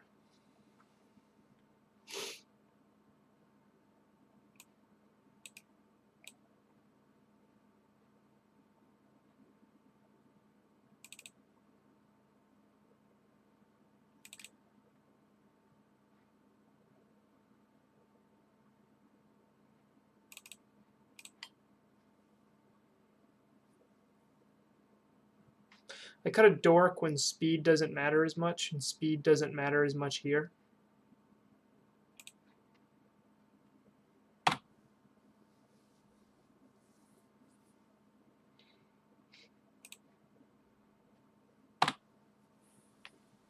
So we have a turn 3 win if our opponent does not disrupt us.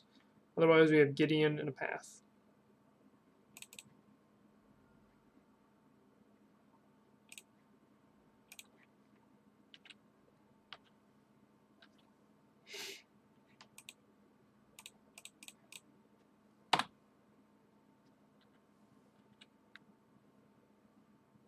Not just passing priority in case your opponent has a path.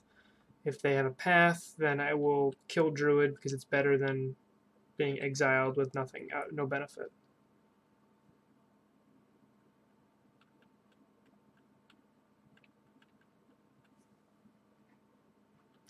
Sure.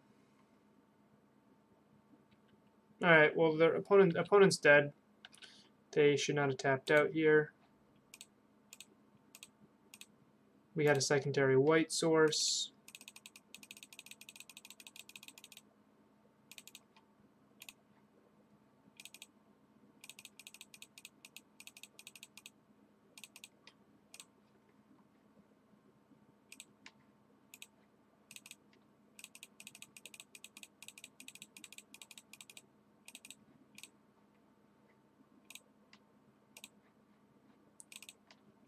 So a 3-2 league. We should not have lost Amulet Titan. I feel you're gonna lose to you are going to lose to even your best matchups. Yeah. Well, they saw the Kitchen Finks life gain combo, so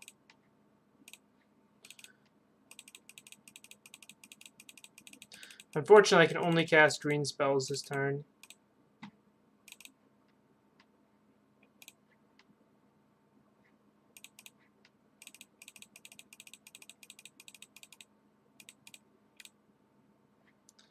I'm really in no rush. I don't have to worry about the time.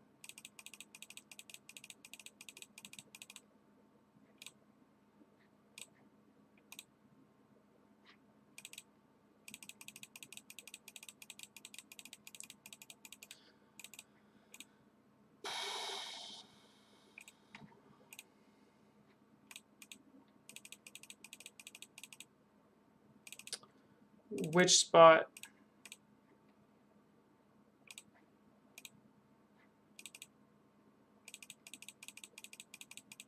Pyromancer, are you referring to like blue-red Pyromancer?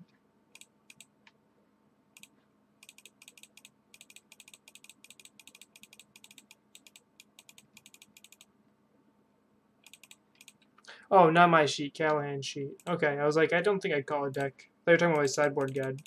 Sorry, Garrett. I'm just busy clicking away.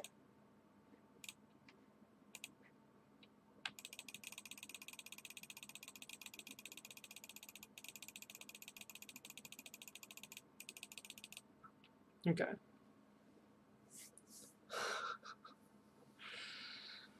Uh, 3-2.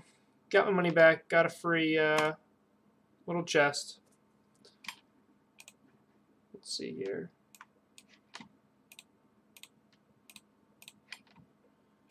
That was Eldrazi Taxes. Got it in 2.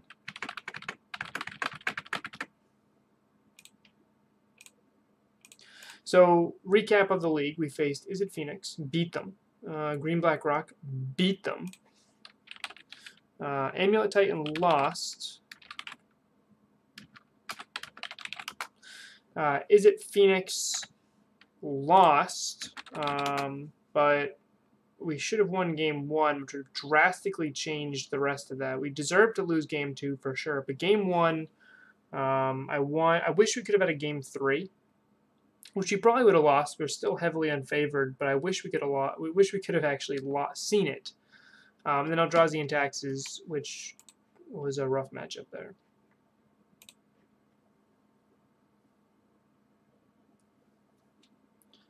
So, hope you guys enjoyed the brief impromptu stream. I was like, oh, I want to run a league right now, so I just did it. I'm tired, but I just wanted to do it. So, hope you enjoyed it. Hopefully it was beneficial. You get to see a win against Izzet Phoenix, and that Izzet Phoenix is not unbeatable for this deck. It is heavily, heavily, heavily unfavored, but it is not unbeatable. And you also get to see that even the matchups where we are heavily, heavily, heavily favored, we can still lose. Because even if you are 80-20 in a matchup, you're still going to lose 20% of the time. Yeah, thanks for hanging out. I will see you guys soon.